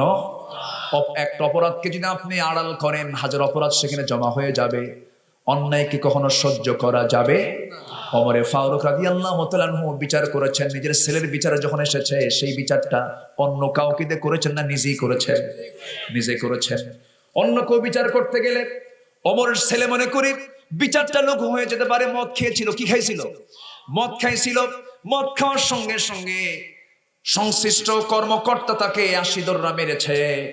80 দররা মারার পরে তার ছেলেটা সুস্থ হয়ে আছে। ওমরে ফারুক রাদিয়াল্লাহু তাআলা আনহু শুনতে পেলেন তার শাস্তি নাকি হয়ে গেছে, কিন্তু সামনে তাকে সুস্থ অবস্থায় পেলেন। বললেন, তোমাকে মেরেছে নাকি? হ্যাঁ মেরেছে। কয়টা মেরেছে? 80টা বেত্রাঘাত করেছে। তোমাকে মারা হয় নাই, 80 দররা তোমাকে তেমন করে মারে নাই। ঘরের মধ্যে তুলে নিয়া এবার তিনি করলেন কি, নিজের সন্তানকে মারতে মারতে 80 দররা পূরণ করতে করতে সন্তানটা মারা গেল। আল্লাহু আকবার বলেন, আরো জোরে কোন আল্লাহু আকবার। আইন সবার জন্য, আইন সবার জন্য সমান। ওমরে ফারুক রাদিয়াল্লাহু তাআলা আনহু একটা ঘোড়া কিনেছিলেন একজন ঘোড়া বিক্রেতার কাছ থেকে। ঘোড়া যখন কিনলেন, ঘোড়া কেনার সঙ্গে সঙ্গে তিনি ঘোড়ায় চললেন। টাকা পয়সা লেনদেন হয়ে গেল। ঘোড়াটা পরীক্ষা করার জন্য তিনি কয়েক মাইল দৌড়াচ্ছেন, কয়েক মাইল তিনি দৌড়াদৌড়ি করলেন ঘোড়া নিয়ে। সর্বশেষে হঠাৎ করে দেখেন ঘোড়ার 4টা পা বসে গেছে, আর উঠতে পারে না। ঘোড়াটা নিয়ে এবার বলছেন, ঘোড়া বিক্রেতা, তোমার এই ঘোড়া আমি কিনবো না। কেন? অচল ঘোড়া তুমি আমাকে দিয়েছো কেন? এবার ঘোড়া বিক্রেতা বলে, আমিরুল মুমিনিন, আপনি খলিফা হতে পারেন, কিন্তু আইন সবার জন্য সমান। আপনি যে ঘোড়ার কথা আমাকে বলতেছেন, সেই ঘোড়া আমি যখন আপনাকে দিয়েছি, সুস্থ দিয়েছি না অসুস্থ দিয়েছি? সুস্থ আমাকে দিয়েছ, কিন্তু অচল হলো কেন? অচল কি আমি করছি না, আল্লাহ করেছেন। কিন্তু ওমর ফারুক বললেন, না, এই যুক্তি আমি মানবো না, চলো আমরা একটু আদালতে যাই। আদালতে নিয়ে যাওয়া হলো। ওমর ফারুক গেলেন ঘোড়া বিক্রেতার সঙ্গে। অর্ধ পৃথিবীর শাসনকর্তা, 50টা রাষ্ট্র তিনি চালান। সাধারণ একজন ঘোড়া বিক্রেতার সঙ্গে তিনি আদালতে চলে গেলেন। আদালতের বিচারপতি হলেন কাজী সুরাই ইবনুল হারিস আল কিন্দি রাহমাতুল্লাহ আলাইহি। 117 বছর তিনি হায়াত পেয়েছিলেন, 60 বছর তিনি বিচারপতির দায়িত্ব পালন করেছেন। কাজী সুরাই চেয়ারে বসা আছেন। এমন সময় যখন ওমরে ফারুক আদালত চত্বরে, আদালতের ঘরে যখন ঢুকেছেন, দরজায় যখন তিনি পা রেখেছেন, সঙ্গে সঙ্গে কাজী সুরাই দাঁড়ায় গেছে। সালামুন আলাইকা ইয়া খলিফাতুল মুসলিমিন। আপনি কেন আদালতে, কি হয়েছে বলেন? সঙ্গে সঙ্গে সম্পূর্ণ ঘটনা যখন খুলে বলা হলো, কাজী সুরাই এবার বলছেন, আপনি আমারও খলিফা, ওই ঘোড়া বিক্রেত খলিফা, কিন্তু আমি আপনাকে যে কথাটা বলতে চাই, আজকের বিচারের রায়টা কিন্তু আপনি ওমর আপনার বিপক্ষে চলে যাবে।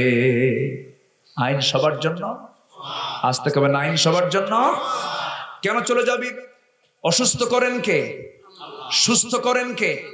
অতএব ঘোড়া আপনি সুস্থ নিয়েছেন, আল্লাহ পাক অসুস্থ করে দিয়েছেন আপনার কেনার পরে, অতএব ঘোড়া আপনি ফেরত দিতে পারবেন না, টাকাও আপনি ফেরত নিতে পারবেন না।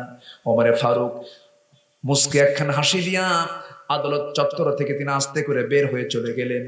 পরের দিন তার অফিসে বসে সমস্ত লোকজনদেরকে ডাক দিয়ে বলছেন, শোনো, আজকের বইটিকে আমি সিদ্ধান্ত নিতে চাই, অমুক অঞ্চলে একটা কাজের দায়িত্ব পালন করছে কাজী সুরাই, তাকে সেই পদ থেকে পদোন্নতি দিয়ে আমি তাকে চিফ জাস্টিস বানায় দিলাম। যেরকম সুবহানাল্লাহ। খলিফার বিরুদ্ধে রায় দিলে পরে তার পদ কমে না বাড়ে? আর আমার দেশে কি হয়? পাগলা বানায়। কি বানায়? পাগলা বানায়, দেশেও রাখে না, বাইরে সালাম করে দেয়। ঠিক কিনা? আইন সবার জন্য সমান। এই কাজী হযরত আলীর বিরুদ্ধে রায় দিয়েছিলেন। আলী কি কম মানুষ? ছোটখাটো মানুষ বলেন তো? আলী কি ছোটখাটো কোনো মানুষ? বিশাল একজন ব্যক্তি ছিলেন। সাইয়েদনা আলী একদিন যুদ্ধের ময়দান থেকে ফিরে আসতেছেন, তার লৌহ বর্মটা হেরে যায়। লৌহ বর্ম, তিনি আবার লৌহ বর্ম কেনার জন্য চলে গেছেন নিতে, বাজারে গেছেন। বাজারে গিয়ে দেখেন এক ইহুদির হাতে তার চিহ্নিত লৌহ বর্ম। খপ করে তার হাত ধরেছেন, এই আমার লৌহ বর্ম তুমি নিয়ে বাজারে বিক্রি করতে আসছো মানে? ইহুদি কয়, আপনার যে লৌহ বর্ম তার প্রমাণ কি? ইহুদিদের বুদ্ধি কম না বেশি? ওরা তো জান্নাতের খাবার খাইছে দুনিয়াতে, বোঝেন না? বুদ্ধি তো বেশি হবেই। মান্না সালোয়া খাওয়া যাবে না? এখনো গোটা বিশ্ব চালায় কারা? আসতে কবেন না, কারা? ওয়াকাম কুকাম করে কারা? দুনিয়ার দুষ্ট কারা? ইহুদিরা। আলী রাদিয়াল্লাহু তাআলা বলতেছেন, আমার এটা। ইহুদি বলে, তার প্রমাণ কি? কে প্রমাণ কি? তাহলে কি করতে চাও? কে চল না আমরা আদালতে যাব। ও জানে যে সাক্ষী যদি প্রমাণ না মেলে আমি এটা আমার নিয়ে ছাড়ব। চলে গেছে আদালতের কক্ষে। যখন চলে গেছেন, কাজী সুরাই বসে আছেন। তিনি দাঁড়ায় গিয়ে বলছেন, সালামুন আলাইক ইয়া খলিফাতুল মুসলিমিন আলী, আপনি কেন আদালতে?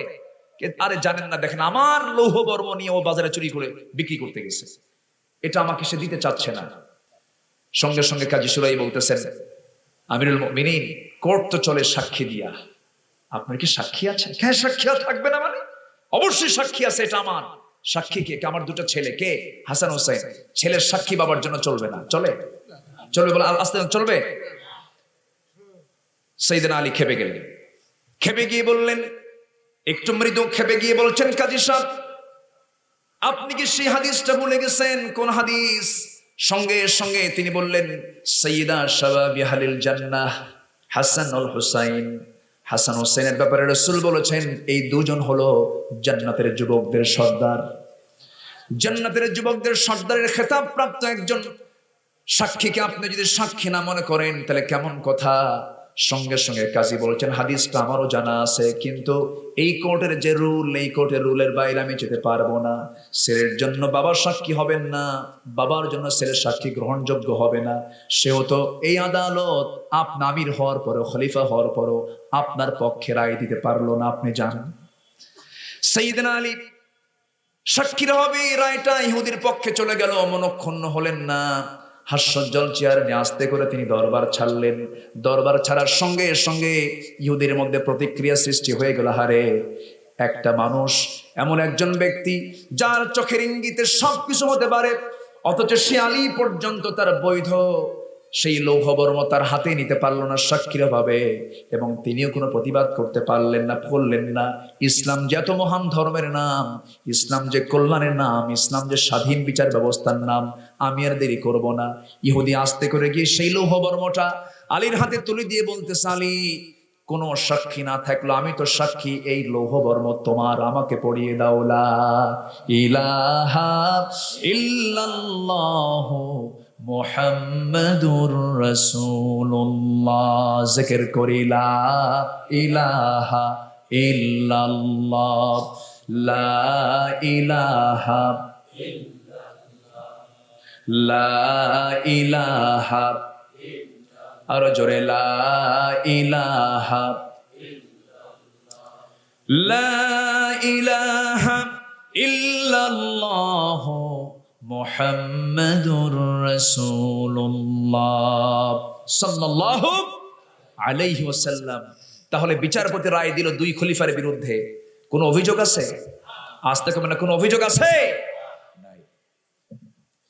দুই একজন করে ওঠে কেন? হ্যাঁ, কি এক নাম্বার? এক নাম্বার। যদি খুব জরুরত হয় তাহলে একটু নকুচো করবেন, একটু বলবেন, দয়া করে কেউ 2 নাম্বার করবেন না। 2 নাম্বার হলো আবার বেকায়দা। নিম্ন চাপ হলে সমস্যা নাই, ঊর্ধ্ব চাপে গেলে কিন্তু ঊর্ধ্ব চাপ হলো বিড়ি খাওয়া চাপ। বিড়ি খাওয়ার মতো কিছু লোক আছে না? নাই আছে। কি টানা টানে! শীতের মধ্যে এটার প্রকোপ, শীতের মধ্যে এটা কমে না বাড়ে? বাড়ে। গা গরম করে। এই তো আপনি খান না তো নাকি? ও শোনেন, আচ্ছা খাওয়া যাবে না, কোন নেশার দিকে যাব না আমরা, জোরে বলি ইনশাআল্লাহ। অনেকে প্রশ্ন করে, হুজুর বিড়ি খাওয়া কি জায়েজ? মানে উনি জায়েজের চেষ্টায় আছে। না, এগুলো করা যাবে না। সকল নেশা থেকে আমরা নিজেকে মুক্ত রাখবো, জোরে বলি ইনশাআল্লাহ। নেশা করা কি? জোরে, আরো জোরে, আরো জোরে। বরিশাল থেকে, ভোলা থেকে, মনপুরা নাম শুনছেন না?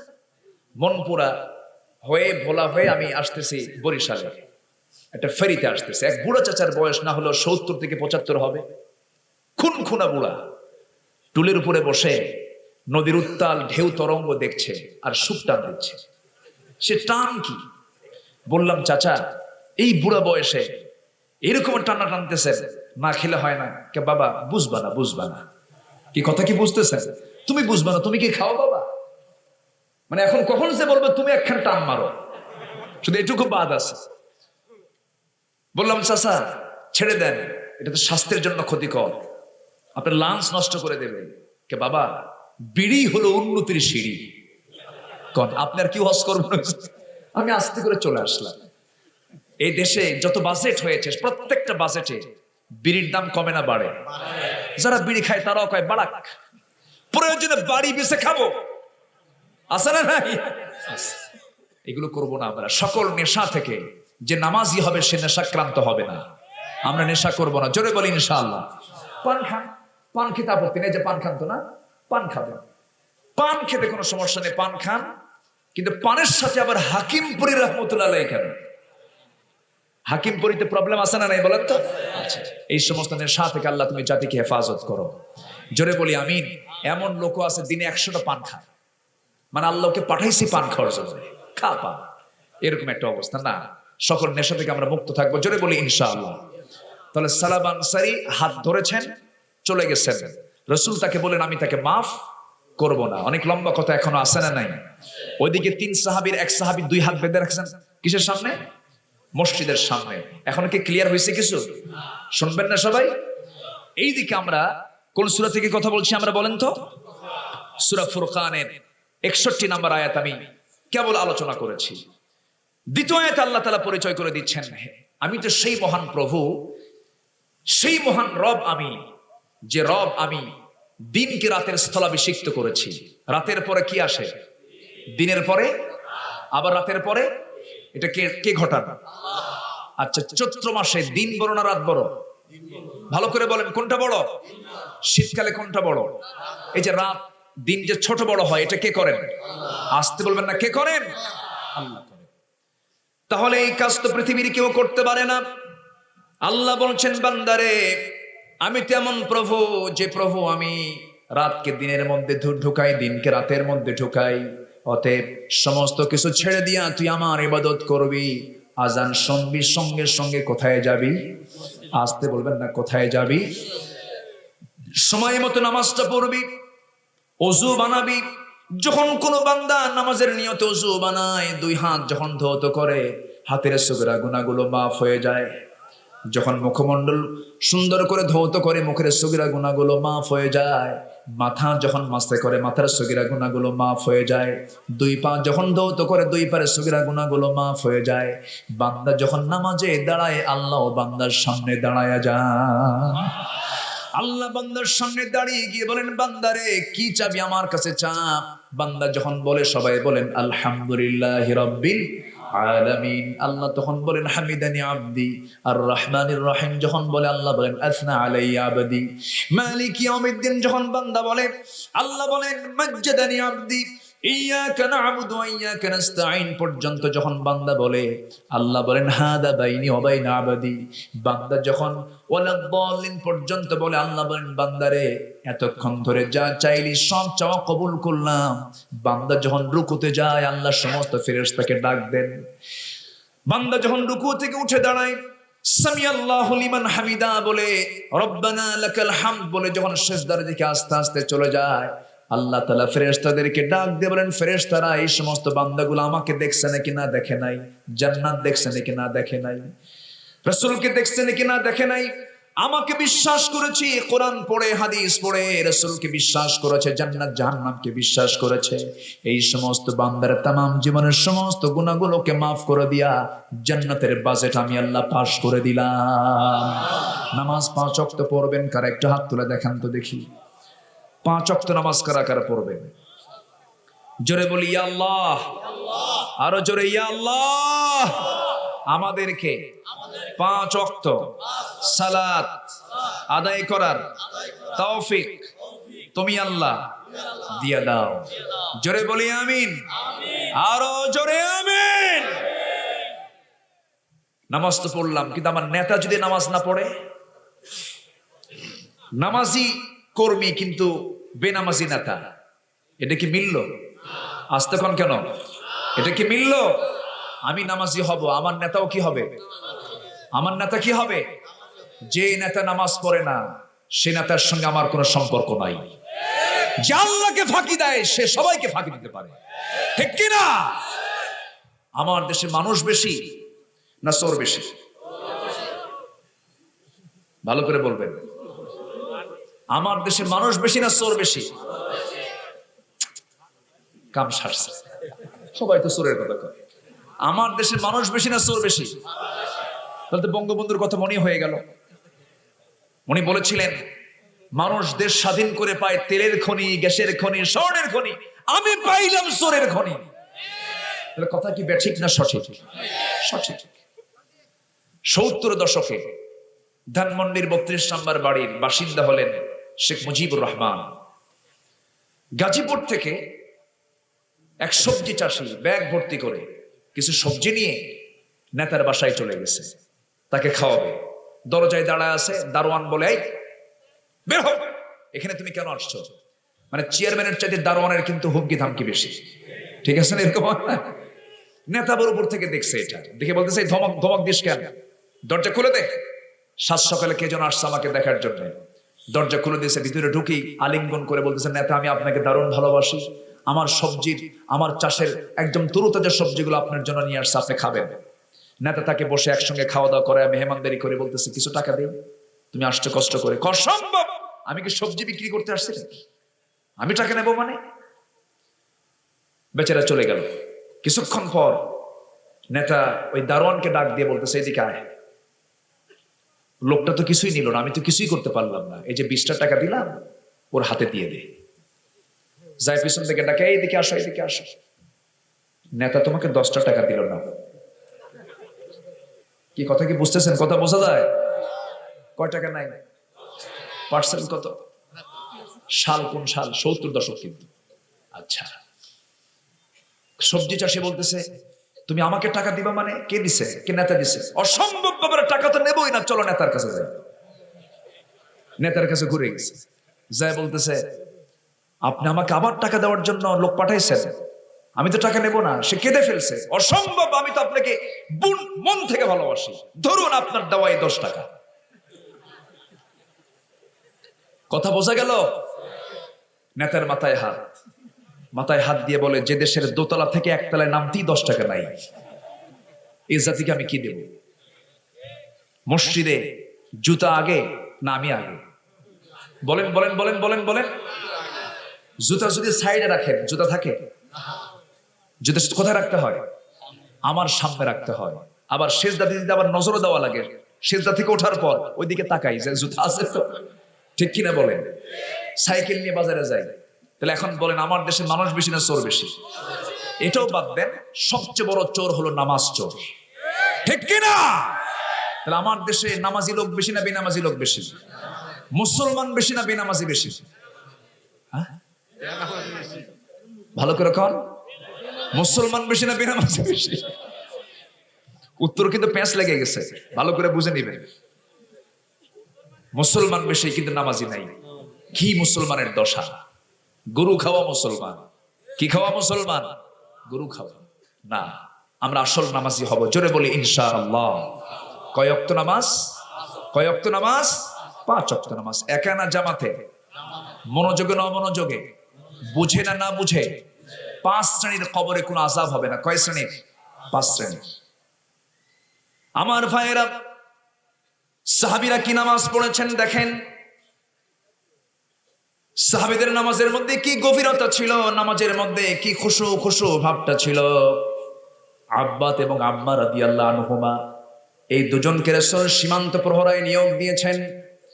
সীমান্ত প্রহরায় নিয়োগ দিয়ে বললেন, সাহাবীরা সীমানা তোমরা পাহারা দাও, শত্রুর গতিবিধি লক্ষ্য করো। এই দুইজন সাহাবী তারা দাঁড়িয়েছিলেন। হঠাৎ করে একজন সাহাবী আম্মার বলছেন, ভাই আব্বাস আমার তো ঘুম চলে এসেছে, আমি ঘুমের দিকে যাচ্ছি, তুমি একটু একা পাহারা দাও। ওই সাহাবী করলেন কি, তীর ধনুক হাতের মধ্যে নিয়ে তিনি পাহারা দিচ্ছিলেন। হঠাৎ করে তার মনে হলো খামাকা দাঁড়ায় থেকে লাভ কি, শত্রু তো নাই। ওযু বানায়া নিলেন। ওযু বানায়া নিয়া নামাজি দাঁড়ায় গেলেন তাহাজ্জুদের নামাজ।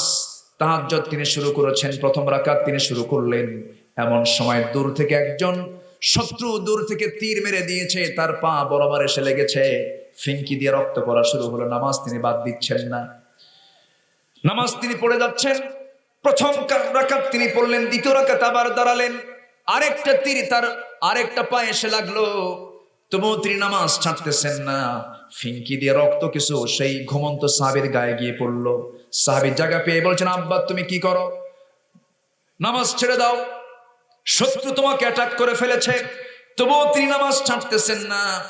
দ্বিতীয় বৈঠকে বসে তিনি সালামটা ফিরে বলছেন, ভাই আব্বা, ভাই আম্মা, আমি তো অনেক আগেই টের পেয়েছি শত্রু আমাকে অ্যাটাক করে ফেলেছে, আমি যে কোনো মুহূর্তে দুনিয়া থেকে বিদায় হয়ে যেতে পারি। কিন্তু ভাই আম্মার আমি কি করব?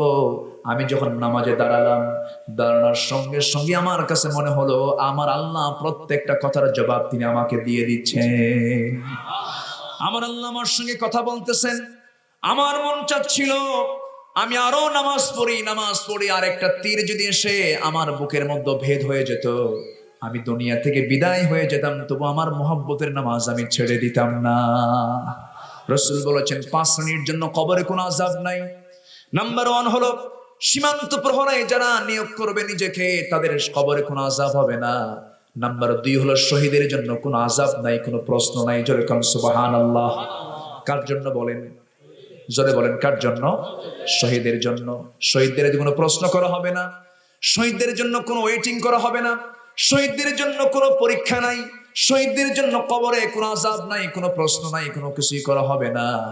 কারণ শহীদরা আল্লাহর পথে জিহাদ করে যারা শহীদ হয়ে যাবে, তারা নিজেরাই সাক্ষী হয়ে যাবে। আমার নবী উহুদের ময়দানে যখন দেখতে পেলেন ৭০টা লাশ তার সামনে, একটা একটা করে তিনি খুঁজে খুঁজে বের করছিলেন। রাসূল দেখলেন ৬৮টা লাশ মোটামুটি আছে, কিন্তু 2টা লাশ ক্ষত বিক্ষত হয়ে গেছে। এর মধ্যে আমার নবীর আপন চাচা ছিলেন আমির হামজা রাদিয়াল্লাহু তাআলা আনহু। সে আমির হামজাকে যখন দেখলেন রাসূল কাঁদতে কাঁদতে বেকারার হয়ে গেলেন। এরপর দেখতে পেলেন আব্দুল্লাহ বিন জাহাশের লাশ, নাক কেটে নিয়েছে, কান কেটে নিয়েছে, এরপরে চোখ তুলে নিয়েছে, বুক ফেড়ে ফেলা হয়েছে, হাত কেটে নিয়েছে, পা কেটে নিয়েছে।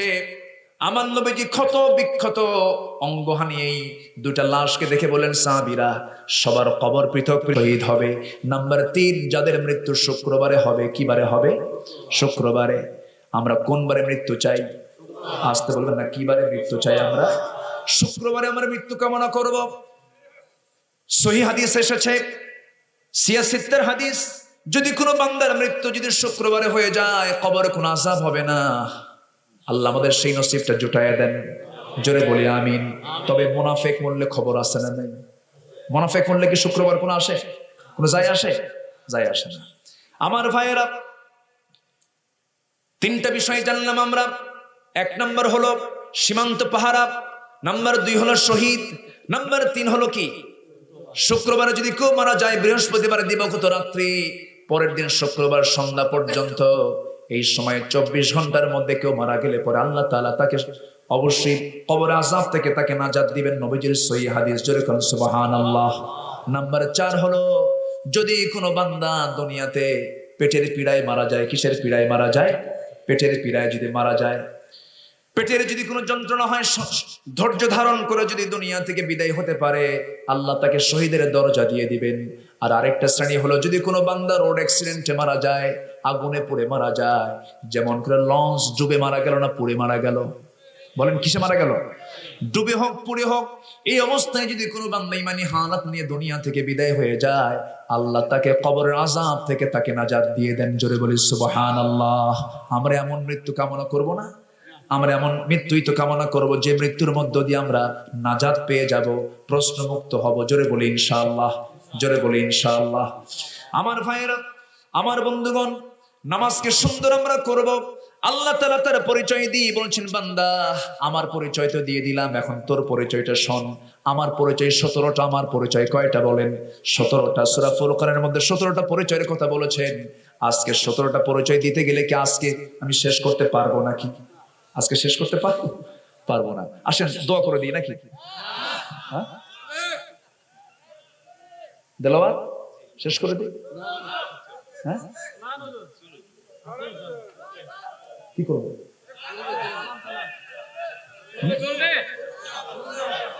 চালাবো চালাবো, আলোচনা চলো। হুজুর মুরুক বসে। জি, আমার এলাকার মানুষ তো কোরআনকে ভালোবাসে, বলি আলহামদুলিল্লাহ, জোরে বলি আলহামদুলিল্লাহ। যেদিকে তাকাচ্ছে সেই দিকে পরিচিত মানুষ দু একজন পাচ্ছি। এই যে সামনে বসে আছে পরিচিত, এরপরে ওইদিকে আছে যে পরিচিত, অনেকেই আমার নন ফেস। আল্লাহ তুমি আমাদের এই সম্পর্ক হাসর পর্যন্ত গড়িয়ে দাও। জোরে বলি আমিন।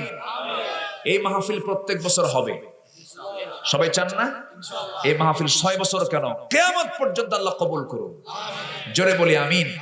সামনে আরো সুন্দর হবে, তারা আরো বড় জায়গা করবে। জোরে বলি ইনশাআল্লাহ। আল্লাহ তুমি মাহফিলকে কবুল করে নাও। তাহলে আল্লাহর পরিচয় পেলাম, এখন আমাদের পরিচয় কিছু আমরা শুনে যাই। আমরা মানুষ কেমন হব, আল্লাহ কেমন দেখতে চান, এমন মানুষ আমরা হতে চাই না? সবাই রাজি আছে তো? আমরা কার পরিচয়ে ভালো হতে চাই? কার পরিচয়ে? আল্লাহ আমার পরিচয় দিচ্ছেন, বান্দা তুই এরকম হ। কেমন হবি? উগ্র না বিনয়ী? মানে উগ্র না বিনয়ী? মেজাজি না ধৈর্য? মেজাজি না ধৈর্যশীল? আচ্ছা, রাগারাগি না সালাম? তর্ক না সালাম? সালাম।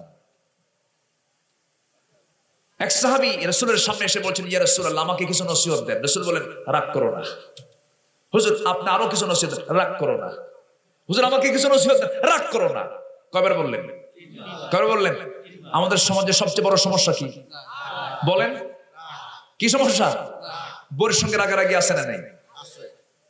কোন রাগ কোথাও খাটায় না, বউয়ের সঙ্গে রাগ খাটায়। আমার মায়ের এখন লাইনে আসছে, হুজুর ভালো করে কর। রাগ খাটানো কিছু পুরুষ আছে না? আছে। রাগটা করে তালাক দেয়, তালাক দিয়ে আমাদের কাছে এসে কান্দে, হুজুর কাম তো সারা, একদম মার্ডার কেস। কি করছে হুজুর? তালাক দিয়ে ফেলছে। আমার কাছে মনে হয় কি জানেন, এই জাতীয় কাজ যারা করে, যখনই প্রশ্ন শুনতে আসবে তখন কিছু বেয়াত নিয়ে কয়েকটা হাকান দরকার। ঠিক তো বলতেছেন, আপনি তো ঠিক থাকেন না। যেরকম ঠিক কিনা? এটা উচিত। কি কইছো হুজুর? কইতে কইতে বেশি বলে ফেলছে। কি বলছো হুজুর? আমি ওরে কইছি তো 3 তালাক, সাথে সাথে শাশুড়িও দিয়ে দিছি। এরকম আছে না নাই? আচ্ছা, এগুলো করা যাবে না, এগুলো করা যাবে না। এগুলো খুব নিচু লোকের কাজ। সম্পর্ক যদি নাই হয়, বসেন, বৈঠক দেন, তবুও কোনো তর্ক বিতর্ক গন্ডগোল ফাসাদ করা যাবে না। কার হুকুম এগুলো? আসতে বলবেন না, কার হুকুম? আল্লাহর হুকুম। আমার ভাইয়েরা, আল্লাহ তাআলা এবার বলছেন, বান্দা তুই কেমন হবি শোন। একটা একটা করে পয়েন্ট আকারে শেষ করে দিচ্ছি। ওয়াইবাদুর রাহমানিল্লাযীনা ইয়ামশুনা আলাল আরদি হাওনা ওয়া ইযা খাতাবাহুমুল জাহিলুনা ক্বালু সালামা। জোরে বলুন আল্লাহু আকবার। রহমানের যারা বান্দা হবে তারা অত্যন্ত বিনয়ী হবে, তারা উগ্র হবে না। তারা বিনয়ী ভাবটা দেখাবে, উগ্রতা নিয়ে তারা চলবে না। তারা প্রতিশোধ নেবে না, ক্ষমা করবে। বলেন প্রতিশোধ নেবে না ক্ষমা করবে? আমার দেশে চলছে প্রতিশোধের নীতি না ক্ষমার নীতি? প্রতিশোধের নীতি চলছে।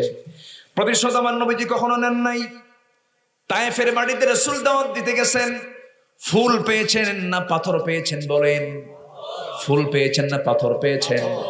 আমার নবীজি কালিমার দাওয়াত দিতে গেলেন, তায়েফের মানুষরা হাতের মধ্যে পাথর নিল। নবীজির কচি দেহে যখন পাথর মেরে দিয়েছে, আমার নবীজি যখন মুসাফা করতেন হাতগুলো তুলার মতো নরম ছিল। আমার নবীজি সুন্দর মানুষ, আমার নবীজি বরকতের মানুষ। আমার নবীজির জন্ম হয় নাই মার পেটে, যখন তিনি ছিলেন মা আমিনা বলেন আমার শিশু মুহাম্মদ যখন আমার গর্ভে ছিল, আমি যখন কূপের ধারে চলে যেতাম কূপের পানি নিচে থাকতো, আমি কূপের ধারে যাওয়া মাত্রই দেখা যেত কূপের পানি আমার হাতে ধরা দিয়েছে। আমি আমিনা যখন রাস্তায় বের হতাম, আমার শিশু মুহাম্মদ যখন গর্ভে ছিল, সেই সময় 2-1 মাইল লম্বা জুড়ে 2-1 মাইল এরিয়া জুড়ে সুগন্ধে ভরপুর হয়ে যেত। আমার শাশুড়ি আম্মা এসে বলতেন, ও আমার ছেলে বউ, তুমি বিধবা হয়েছো, তুমি বাইরে পারফিউম ইউজ করে যাও কেন? সেই সময় সেই মা আমিনা বলেন, আমার শাশুড়ি আম্মা আপনি বুঝতে ভুল করেন কেন, আমি তো কোনো পারফিউম ব্যবহার করি না। আমার শিশু যখন গর্ভে এসেছে সেই দিন থেকে আমার কোনো পারফিউম ব্যবহার করা লাগে না, এমনি গন্ধ চতুর্দিকে ছড়িয়ে পড়ে। তিনি হচ্ছেন আমার বরকতের নবী।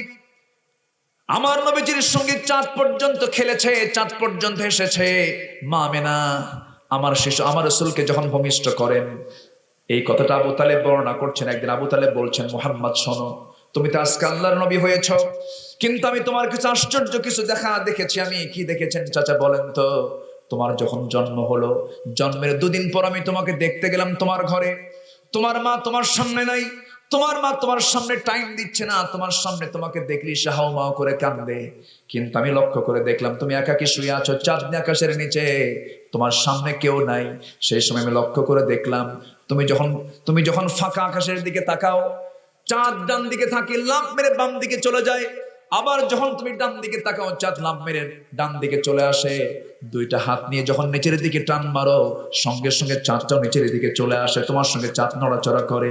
আমি কি ভুল দেখছি না সঠিক দেখছি? রাসূল বলছেন, চাচা আমার মার মনটা দারুণ খারাপ ছিল সেই কয়েকদিন।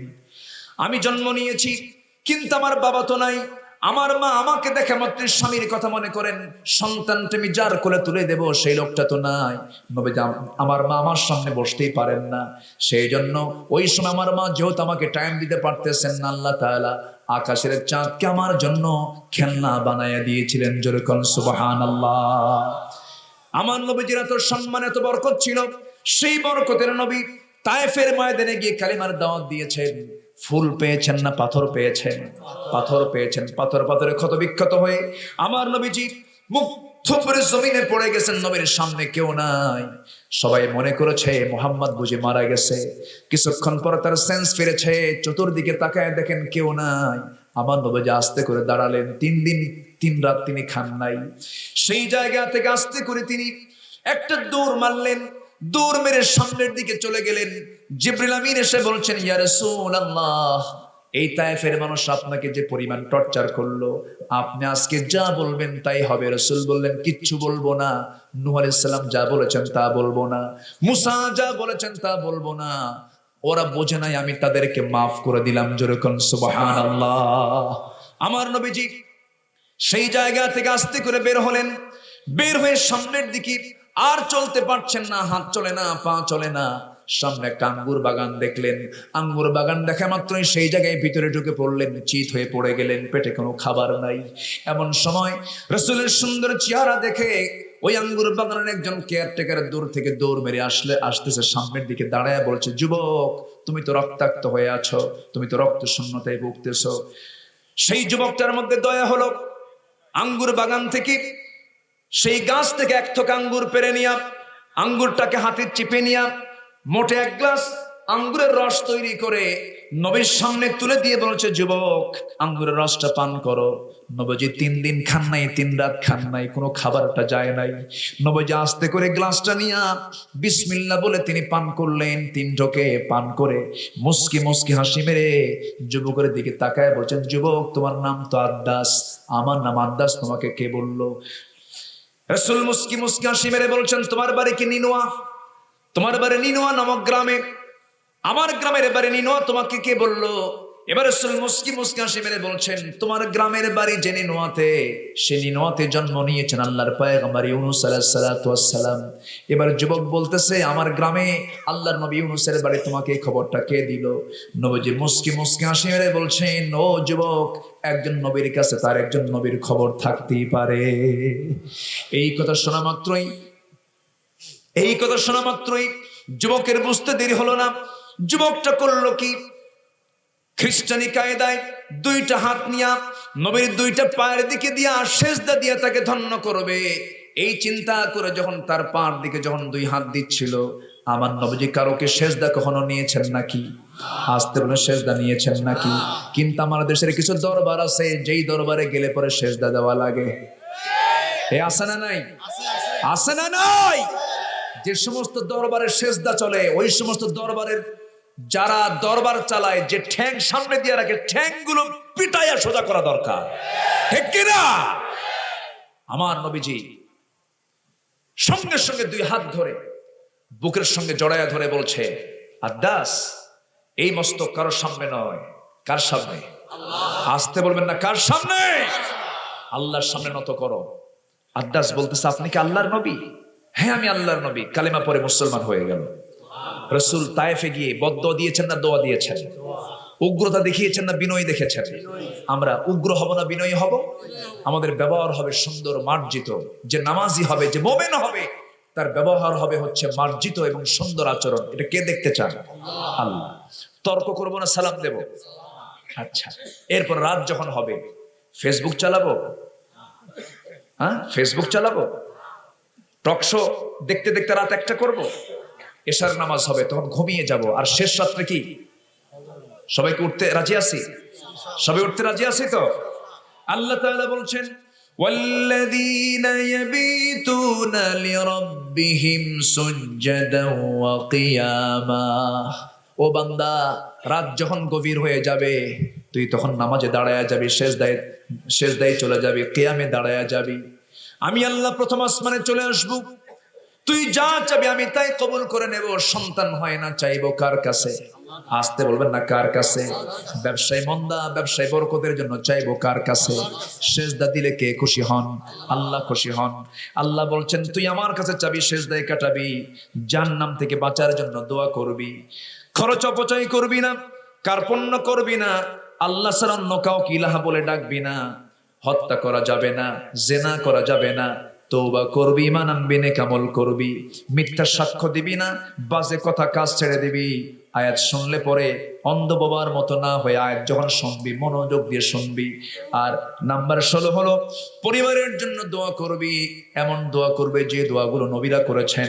নাম্বার 17 হলো প্রজন্মকে সহ আমাদের সবাইকে তুমি আল্লাহ ওয়াজআলনা লিল মুত্তাকিনা ইমামা, জাতির নেতা বানাও, এরকম দোয়া তুই করবি। এই সমস্ত কাজ যারা করবে, আল্লাহ বলছেন তাদেরকে আমি সুন্দর জান্নাত দিয়ে দেব। জোরে কোন সুবহানাল্লাহ। সংক্ষিপ্ত করে এক লাইনে 17টা পয়েন্ট আমি শেষ করে দিলাম। যতটুকু হয়েছে আমরা বলি আলহামদুলিল্লাহ। জোরে বলি আলহামদুলিল্লাহ। সবাই বসেন। আমার আলোচনার মধ্যে একটু মিষ্টতা কম, আমি চেষ্টা করি কোরআনকে সামনে রেখে কিছু কথা বলার। যতটুকু হয়েছে বলি আলহামদুলিল্লাহ। আমার জন্য সবাই দোয়া করবেন, দোয়া করবেন, সবাই দোয়া করবেন তো? আল্লাহ যেন সহি কথাগুলোকে বলার তৌফিক দান করেন, আল্লাহ যেন সহি সালামতে রাখেন। আল্লাহ তুমি মাহফিলকে কবুল করো, মাহফিল কমিটিকে তুমি আল্লাহ কবুল করো।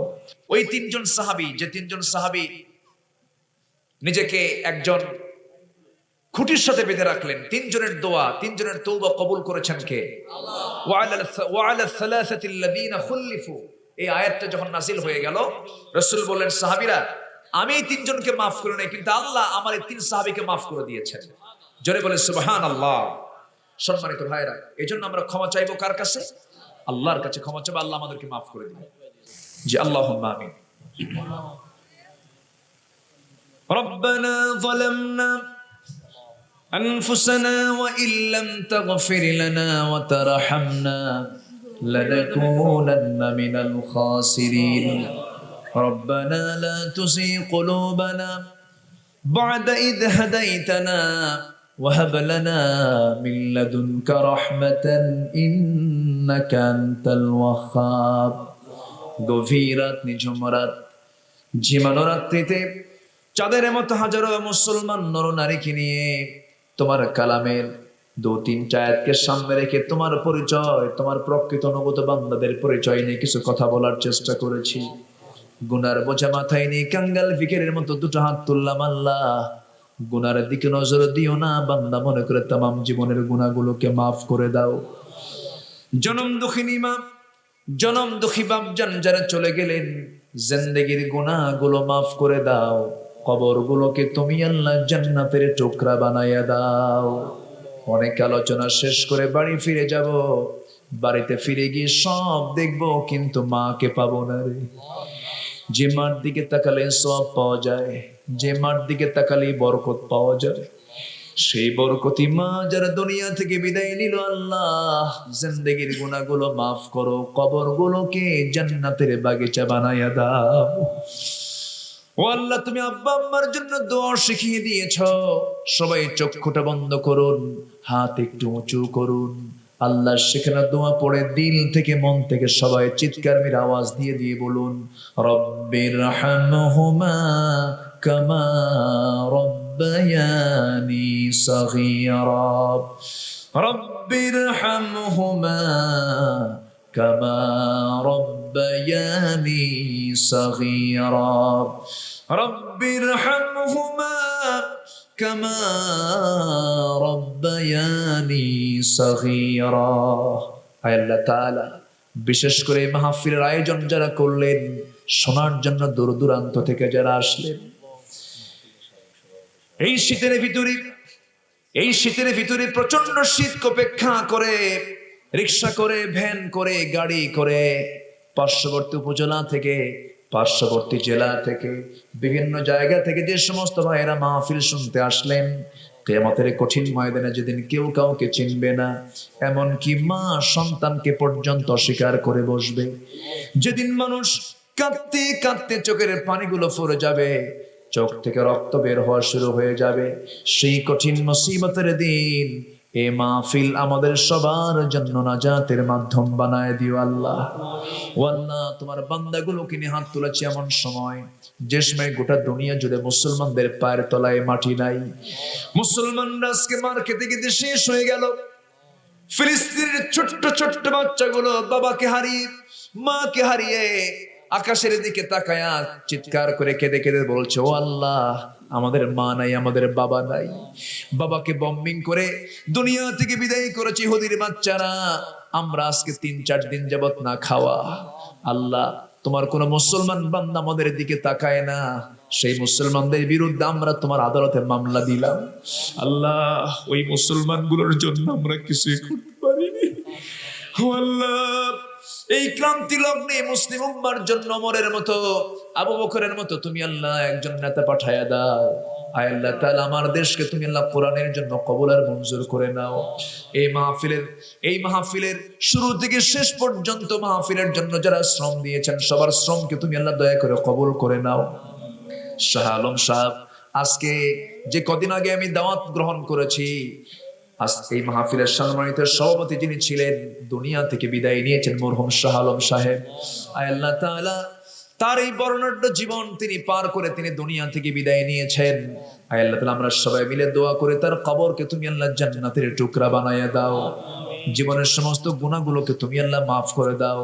পরিবারকে তুমি আল্লাহ দ্বীনের জন্য, কোরআনের জন্য কবুল করে নাও। আব্দুর রহমান মোল্লা ভাই, আল্লাহ তুমি তার জবানকে ইসলামের জন্য কবুলের মঞ্জুর করে নাও। আয় আল্লাহ তাআলা, অনেকে অনেক প্রকার দোয়া চেয়েছেন, সবার নাম তো আমার জানা নাই। আমার ডানে, আমার বামে, আমার সামনে, আমার পিছনে যত ভাই, সব তো আমার আপনজন, সব আমার মুসলমান দিনী ভাই। এখানে অনেক আত্মীয় স্বজন আছেন, একই এলাকায় জন্ম, একই এলাকায় বাড়ি। আল্লাহ গো, আজকে যেমন আমরা একসঙ্গে একই সামিয়ানার নিচে বসে বসে দোয়া করতেছি, হাসরের ময়দানটা যেন আমাদের একই আরশের ছায়ার নিচে হয়ে যায়। এই দুনিয়া ছেড়ে একদিন চলে যাব। চোখের সামনে কত মৃত মানুষের কথা মনে পড়ছে। এই শেরপুরে কত মুরব্বীজন ছিলেন, তারা আজকে দুনিয়াতে নাই। আশেপাশে কত কবরস্থান, কবরবাসী শুয়ে আছে। শেরপুর কবরস্থান দিয়ে যখন আসতেছিলাম, মনে পড়ে গেছে অনেক আত্মীয়ের কথা, ওই কবরস্থানে কত আত্মীয় স্বজন দুনিয়া থেকে বিদায় নিয়েছেন আল্লাহ। আল্লাহ তাআলা যার ইমানি হালাত নে দুনিয়া থেকে বিদায় নিয়েছেন, কবরগুলোকে জান্নাতের টুকরা বানাইয়া দাও। এই মুহূর্তে আমার নিজের বড় বোনের কথা মনে হয়ে গেল। আমার মাত্র 3 বছরের বড় ছিলেন, আজকে তিনি দুনিয়াতে নাই। একসঙ্গে খেলতাম, একসঙ্গে ঘুমাতাম, একসঙ্গে বড় হয়েছি। ও আল্লাহ, আজকে তিনি কবরবাসিনী হয়েছেন। আল্লাহ, কবরটাকে জান্নাতের নূর দিয়ে মুনাফার করে দাও। এইরকম করে অনেকের নিজের আত্মীয় স্বজন, অনেকের নিজের আত্মীয় স্বজন অনেকের দুনিয়া থেকে বিদায় নিয়েছেন। আল্লাহ, মেহেরবানি করে কবরগুলোকে জান্নাতের বাগিচা বানায়া দিও। এই তো দুনিয়ার সম্পর্ক, একদিন বিদায় নেব রে আল্লাহ। কেউ আমার আপন না, তুমি আমার একমাত্র আপন। তোমার সঙ্গে বেশি করে মহব্বত করার তৌফিক তুমি আল্লাহ দিয়া দিও। আয় আল্লাহ তাআলা, এই দুনিয়ায় আসার তো সিরিয়াল ছিল, যাওয়ার তো কোনো সিরিয়াল নাই। বাবার আগে ছেলে যায়, মার আগে মেয়ে যায়, দাদার আগে নাতিও চলে যায় রে আল্লাহ। কোন দিন মরে যাব জানি না। একজন ইয়াং ছেলে, একজন ইয়াং মানুষ, চঞ্চল ভাই মারা গেল। হঠাৎ করে জানতে পারলাম, ফোন দিয়ে বলতেছে, ভাই দোয়াটা করবেন আমার ভাইয়ের জন্য। এইরকম করে অনেকেই দোয়া চেয়েছেন। আল্লাহ, মেহেরবানি করে যার যা চাওয়া তুমি আল্লাহ পাওয়া করে দিও। শেরপুরের সমস্ত ভাইদেরকে তুমি আল্লাহ কোরআনের জন্য তুমি আল্লাহ কবুল আর মঞ্জুর করে নিও। দুবলাগাড়ির প্রত্যেকটা ঘরকে ইসলামের দুর্গ বানায় দাও। ঘরে ঘরে খালিদ বিন ওয়ালিদ পয়দা করে দাও। ঘরে ঘরে আয়েশা, খাদিজা, সুমাইয়ার মতো মা পয়দা করে দাও। মাদেরকে পর্দায় থেকে ইসলাম মেনে চলার তৌফিক দিয়ে দাও। নামাজের পাবন্দি করে নাও। ও আল্লাহ, একদিন তো মরে যাব রে। একদিন শোনা যাবে আব্দুল্লাহ আল আমিন নাই, দুনিয়া থেকে বিদায় নিয়েছে। মৃত্যুর সংবাদ আকার মাইকে মাইকে প্রচার হয়ে যাবে। মৃত্যুর সংবাদ শুনে সব টান মেরে চলে যাবে কবরের দিকে। জানাজার আয়োজনটা হয়ে যাবে। একদিন খবর যাবে, হেলাল নাই, আব্দুর রহমান মোল্লা নাই। একদিন সব বিদায় হবে, সবাই নামে না, একে একে সব বিদায় হয়ে যাবে রে। কবরের সেই বিদায় দেওয়ার জন্য গোসলটা করাইয়া দেবে। স্ত্রী ভয়ে কাছে আসবে না। সন্তানটা চিৎকার করে কাঁদতে কাঁদতে গলা ভেঙে যাবে। টান মেরে ঘর থেকে বের করে দেবে। জীবনের শেষ গোসলটা হয়ে যাবে রে। মরা মুখ সব দিকে দিকে চলে যাবে। সেলাইটা খারাপ হলে পরে টেইলার্সকে গালি দিতাম, সেলাই কেন ভালো করো নাই। কিন্তু মরে যাওয়ার সঙ্গে সঙ্গে সেই সেলাইওয়ালা কাপড় কেচি দিয়ে কেটে কেটে খুলে নিয়া এমন জামা পরায় দেবে রে, যেই জামার সেলাই পকেট বুতাম কিচ্ছু থাকবে না রে। মাথায় বাঁধন, পায়ে বাঁধন দিয়া দিয়া জীবনের শেষ গোসলটা করাইয়া দিয়া, জানাজা সম্পূর্ণ করাইয়া দিয়া আমাকে সেই পালকিতে চড়াইয়া টেনে টেনে কবরের দিকে নিয়ে চলে যাবে। কবরে শোয়া দেবে, বাঁশ চাপা দেবে, মাটি চাপা দেবে রে। মাটি চাপা দিয়ে আসবি। ও আল্লাহ, বুঝতে পেরেছি দিন শেষে কেউ নাই, তুমি আল্লাহ আমার সবচেয়ে আপনজন। তোমার সঙ্গে বেশি করে মহব্বত করার তৌফিক দিয়ে দাও। কবরে রেখে আসবে রে। কবরে থুই আসলে পরে 24 ঘন্টা যাবে না, মাথার চুলগুলো খসে খসে পড়বে। ও আল্লাহ, 3টা দিন যাবে না, গায়ের চামড়া গুলো সব গলে গলে পোকার পেটে চলে যাবে রে। 7টা দিন যাবে না, 7 দিন যেতে না যেতে পেটের নারী ভরে সব চোখ মুখ কান নাক দিয়ে বের হতে থাকবে। কিম্ভূত কিমাকার চেহারা হয়ে যাবে রে। 3টা মাস যাবে না, কবর খুঁড়ে দেখা যাবে কয়েকটা হাড় ছাড়া কিছুই খুঁজে পাওয়া যাচ্ছে না রে। ও আল্লাহ, এই রূপের বড়াই, এই সম্পদের বড়াই, ক্ষমতার বড়াই সব মাটির সাথে মিশে যাবে। আল্লাহ, তোমার কাছে ফরিয়াদ করি, আমরা তোমার গোলাম হতে চাই, তোমাকে চেনার তৌফিক দিয়ে দাও। আল্লাহ, তুমি আমাদেরকে যে বান্দা হিসেবে দেখতে চাও, সেই অনুগত বান্দার তালিকা আমাদের নামটা লিখে নিও। মওতের সময় সবার জবানে জারি করে দিও কালজয়ী কালিমা তাইয়্যিবা, লা ইলাহা ইল্লাল্লাহু মুহাম্মাদুর রাসূলুল্লাহ। আসসালামু আলাইকুম ওয়া রাহমাতুল্লাহি ওয়া বারাকাতুহু।